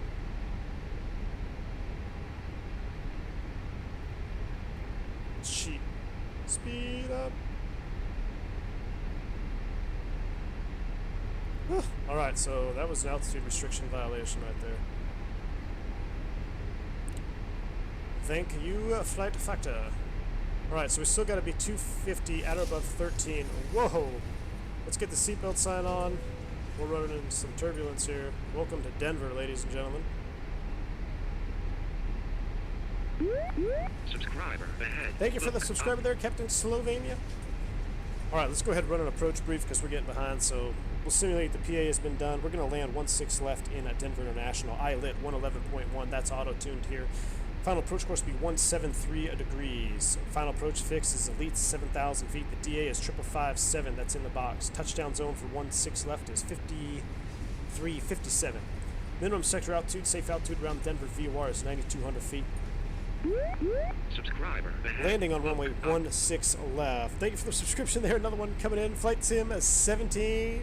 Thank you for the subscription, bud. Landing on 16 left. We're going to have a left-hand turnoff. We have 12,000 feet available for landing.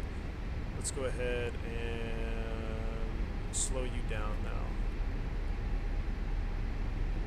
My VNAV is all messed up, so I'm going to set 13,000. I'm just going to go open. Here we go. We're going to go open descent. 13,000 blue. Verified that, so we're going to stay at 13,000 at or above 13 for this fix here. Continue with my brief. 1.6 left, we got 12,000 feet available for landing. It's going to be a left-hand turnoff. Hopefully he'll let us roll it all the way down to the end. Fox 2, Fox 1. If not, we'll take the high-speed Foxtrot 6, then right turn on Gulf. No runways to cross, no hotspots on our taxi back into the gate. We're in an Airbus A320 today for tail strike avoidance. We're planning on landing with flaps full, manual brakes, full reverse unless we get a full rollout clearance, and then we'll just idle reverse it all the way down. Like I said, flaps full, And that's all I got. Any questions? No questions. All right, let's run an approach checklist now. We are at 13,000 feet, and we're going to go 5 Charlie X-ray, contact Salt Lake Center 128.72. Darren Allen coming in with a $10 bomb on the approach, man. I appreciate it. Thank you so much, man. Thank you for the Number support. 5 Charlie X-ray, Salt Lake Center I'm 128.72. getting a little bit off sidetracked here. Thank you for supporting the stream, man, and supporting the channel. Really glad to have you here. You guys are rocking. So, all right, we're at 13,000 feet. Student approach check. The briefing has been completed. The ECAM status is checked. We don't need to have the spoilers armed right now. We're going to disarm those.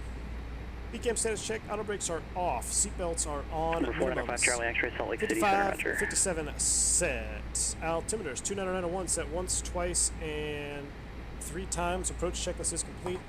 Flight attendants prepare for landing because we are at 5,000 feet above sea level. So we're technically only about 7,000 feet above the ground right now. So I would make that final PA to the flight attendants and tell them to sit Text down. 119, contact Denver Yes, approach sir. 123.85. 2385, Cactus 119. Approach giving Cactus 119 on the Zeppelin 313 descending with Sierra. Cactus 119, Denver approach, roger, altimeter 29901. 2901, Cactus 119. All right, we got 91 in the box. We are starting our descent mode. We are back in our managed VNAV descent. I keep popping that up. I don't know if it's that much easier for you to read or not. All right, we're 12.8 descending. We have a speed restriction at Owuki, which is 210. I'm just going to go ahead and dial it back now because this is Denver. So I always tell you guys, 2,000 feet, flaps 280 knots. But this is an exception because it's high density altitude, high altitude, and a hot day. So we're going to configure everything a little bit early here. Check QFE. I don't know why that came up. We got 29901. Let's go ahead and activate, confirm the approach phase. We're close enough to 10,000. We'll get our lights on, help us with the drag. Sky We don't need the 1720, ice Papa anymore. Glacier Tower, Those can South come Park, off. Cruise 1130 at 9er, gust 17. Runway 20, cleared for takeoff. We're below 12,000 at Opry. Owuki's at 210 knots and 11,000. So we're looking good. We're on speed on everything. Let's take a look back here. Yes. Oh, baby. That is juicy. We're cooking with gas now.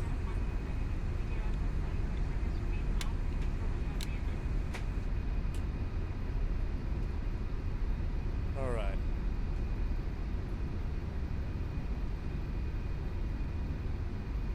Darren Allen, thanks again. I know that was quick appreciation there, but I was just getting caught up. I appreciate your support, man. Thank you. Lalo Golez, 105, do you work out? Text 119, flight present heading vectors, the visual approach, runway 16 left, descend and maintain 7,000. All right, present heading, send and maintain 7,000, Cactus 119. All right, 7,000, open descent, we're below 210. Present heading, so guys, this is our advanced McDo series here. Let's extend the line off of Kick Me. 353, insert, reselect your heading, and we are cleaned up. We have a nice clean McDo box, or ND, so we're good to go. We're below a VFE next, minus 10. Let's go flaps 1. There's beautiful Denver Airport over there. Yeah, kind of a weird question. I do work out. I haven't worked out in a couple of weeks because I'm a new dad. Give me a break. My wife doesn't want me to get a fully developed dad bod, but we're trying to get back in shape here. Does 9/11 ever scare you when at work, Flight Sim 17? No. I mean, it's a little sombering, and everybody's on their toes. It's uncomfortable, a little bit. I think I'd be lying if I said it was like any other day, but it is sombering, and I didn't fly this year 9/11. I was off, so I was supposed to. I had picked up a trip to go back to work early, and I ended up dropping it, not because it was 9/11, but I had other issues, but it can be sombering flying on 9/11.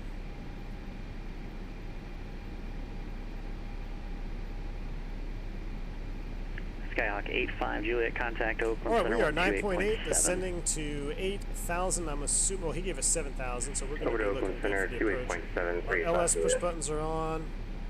Everything looks good, guys. Text 119, turn left heading 260. Left turn 260. Okay, just 119. 260 on the heading. Let's get a flyby of this. Ooh, yeah. little lackluster flyby sounds there for the BSS pack. Number 385 Juliet, Oakland Center, Roger. Fresno, altimeter 3002. I'm loving it.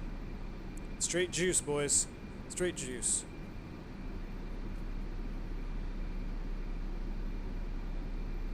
Ryanair is a great airline. They land. Hey, man, if it gets you from A to B safely, what's the problem, right? I mean, just because a budget airline doesn't have to be a bad airline. It just depends on how do they treat, from a pilot's perspective anyway. It's how am I going to be treated at this airline? I don't have to worry about what the passengers think about it, because if I have good quality of life, I get paid good, I get good schedules. I mean, what else do you want? So, working somewhere as opposed to flying on a certain airline could be very different. We're getting bumped around a little bit. See if we got a little wing flex. Let's go ahead and pull it back to 180 early. Pull it back to 180 knots, and he's going to give us a turn here real soon.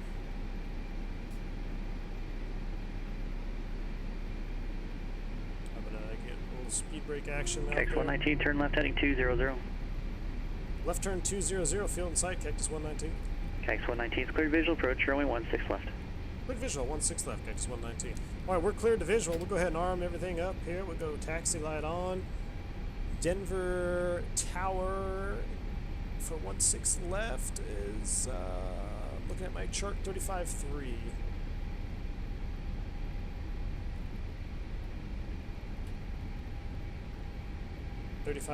is set. We're VFE next minus 10 for laps 2. Yes, sir. Listen to those flaps. Oh my goodness, can we get some sound love? I love it. Alright, we are cleared approach. So we have Glide Slope Blue, Loke Blue, Autopilot 1+2, Cat 3 dual. Loke Star has been captured. We're on the localizer. Everything captured up there. We got Speed Out Star, a Loke Star. You don't have to speed up. I'd normally leave you at 180, but since you're already at 175, we'll just try to make passengers a little bit more comfortable. Our go-around altitude is going to be... Man, this is why I'm doing this. I'm having a hard time. KX119, contact Denver Tower 135.3. Find it. 135.3, Cactus 119, was it? Having a hard time just looking at my old charts here. Alright, here we go. Let's go ahead and manage it up. Speed, gear down, arm it. Tower, good evening, Cactus 119, visual 16 left. KX119, Denver Tower, wind variable 6, runway 16 left, clear to land. Clear to land, 16 left, Cactus 119. Alright, we are clear to land. Let's go full manual control here. We're going to go autopilot off. Ding, ding. Reset the views here, get this popped up for you. VFE next minus 10 for laps 3. VFE next minus 10 flaps full. Landing check. Cabin crew is advised. Auto thrust is in speed. ECAM memo. We're going to go landing all green. Cabin signs blue. Check. Landing check's complete. We're clear to land. I hate that stupid cabin call. I wish Flight Factor would make that an option or something. I don't need to do flight attendant duties up here and make the cabin ready. But yeah, it should say landing all green. But we're going to go landing all green. Cabin blue. That is checked. We are good. We are down to land. Clear to land. Let's go ahead and do manual thrust on this one. What do you say? We'll go ahead and do manual thrust, manual approach. Let's get back on the localizer here.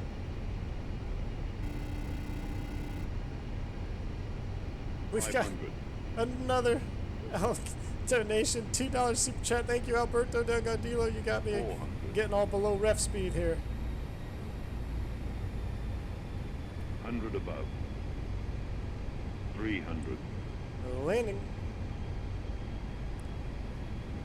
Minimum. Alright, so if you look at the pitch attitude, well, it's going to be kind of hard to see, but 100. I'm trying to see if I can feel or want to pitch down on me.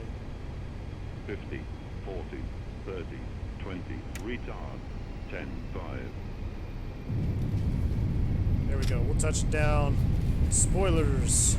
Reverse green. A decel. I'm just going to be very light on the brakes.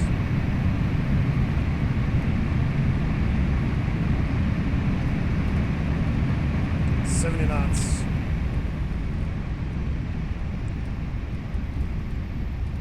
Uncomfortable, 284. Hey man, I'll take it. What was our G loading? 1.3. Oh, well, see, so this is, you can never trust these things. This one says 1.3, which I don't believe. We'll close that. This says 1.1. That felt like a 1.1 to me. And aiming for 50 foot above the threshold, 46 feet. I'll take it. But if you see, I'll have to check the replay, see what our pitch attitude was. I was dancing with that 7.5 degrees max pitch, so. X119, join Zulu Golf southbound to the ramp, and monitor ground 127.5. Have a great day. Zulu Golf southbound to the ramp. Have a good one. Thanks for your help. Cactus 119. All right, Zulu Golf southbound. We're going to cut the corner here. Let's go ahead and start to reconfigure.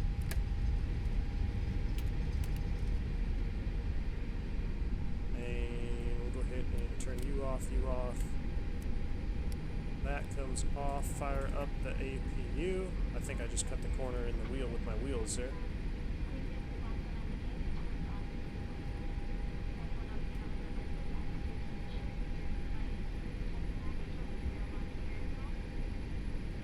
Alright. APU is flap open. Spooler up.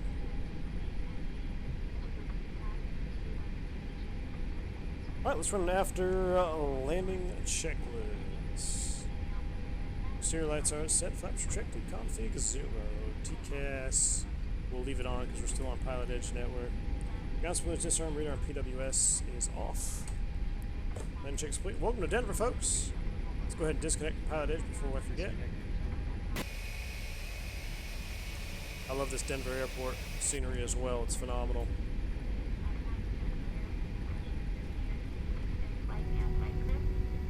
We'll have to take I want to study that replay a little bit on the landing, see what the landing physics were like.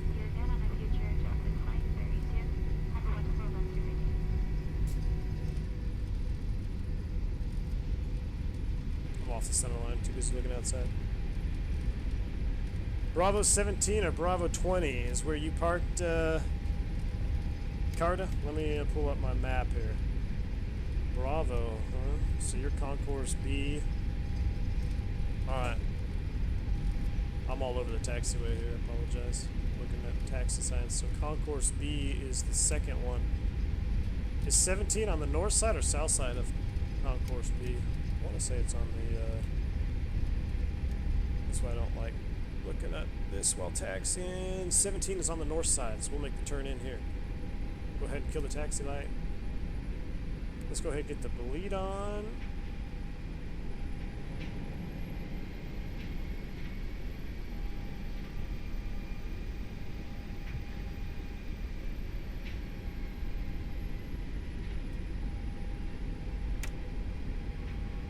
We'll go ahead and let's single engine taxi. Let's go yellow electric pump on. APU bleed is up. Confirm 2. Confirm. We'll shut down engine 2. We're going to take it right in here. Bravo 17 is right here. There's a 7.3 on Bravo 17, I think. That's ironic. So we'll put it here next to you on the right. We'll go to, what is that, 20 something? 23.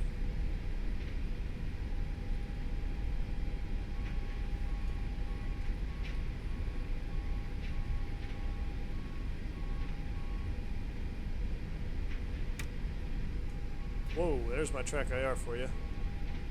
I'll just use track IR while I park it here. Bravo 23, safety zone looks clear. Coming in.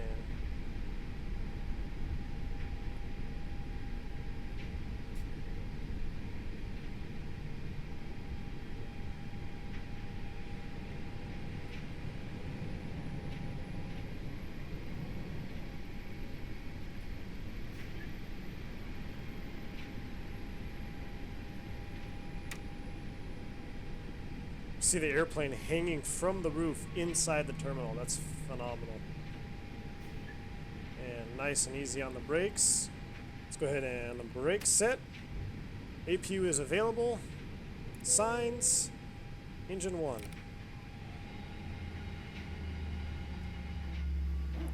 Welcome to Denver, ladies and gentlemen. And that PTU barking away. Oh yeah, that's because I left the PTU on. Oh, the electric pump. That should stay on. I should have to manually turn that off. So that's another flight factor issue. Below 10% N1, the beacon light can come off. All right, let's take a look at that replay. I want to see what happened on that replay for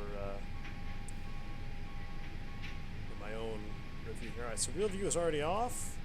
Let's go ahead and back it up here, guys. Thanks for hanging around the stream, especially after we had that crash earlier. You guys are champions. Let's go ahead and put it in here.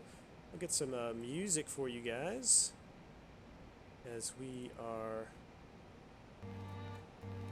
getting ready to land it here. All right. Unfortunately, I can't see my pitch attitude. Dang it. I really wish I could see this moving here. You guys with the butters, I appreciate it. It wasn't a full butter, but hey, let's take a look at it from, let's go outside here. Let's take a look at it from the runway. We'll check us coming in here. Get back caught up with some of these chat messages.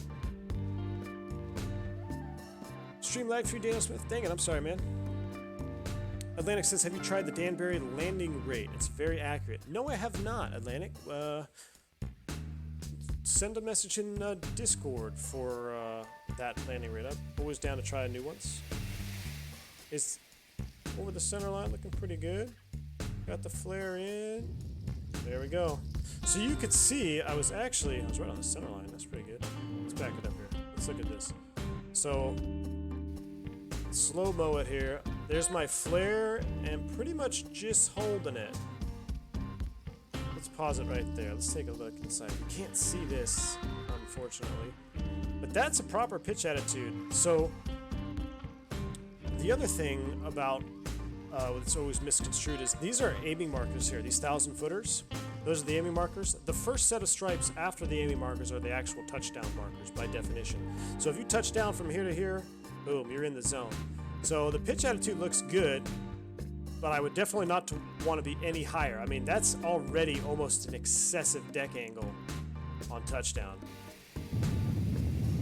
I mean, really? That was 200? So and that's why, like, I don't know if I believe any of the landing plugins, but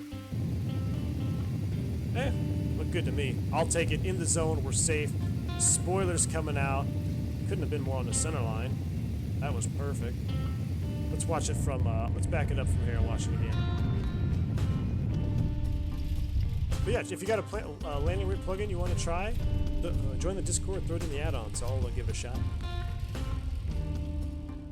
Daniel Smith, your grammar is 100, just what sleep deprivation does. I hear ya. Simon JC, I've heard some captain is wearing a shirt saying Captain Joe is my FO. That's awesome. That's pretty funny. I've seen Captain Joe on YouTube. A mentor pilot. Alright guys, I'm going to leave you with one or two more replays and I'm going to get out of here. I got some stuff to attend to, so thank you for hanging out with us. Thank you for your subscriptions, your donations. Thank you for becoming members of the channel. And I will catch you guys on the next one. So I hope y'all have a blessed day wherever you are. And we'll catch you on the next stream. Y'all take care now.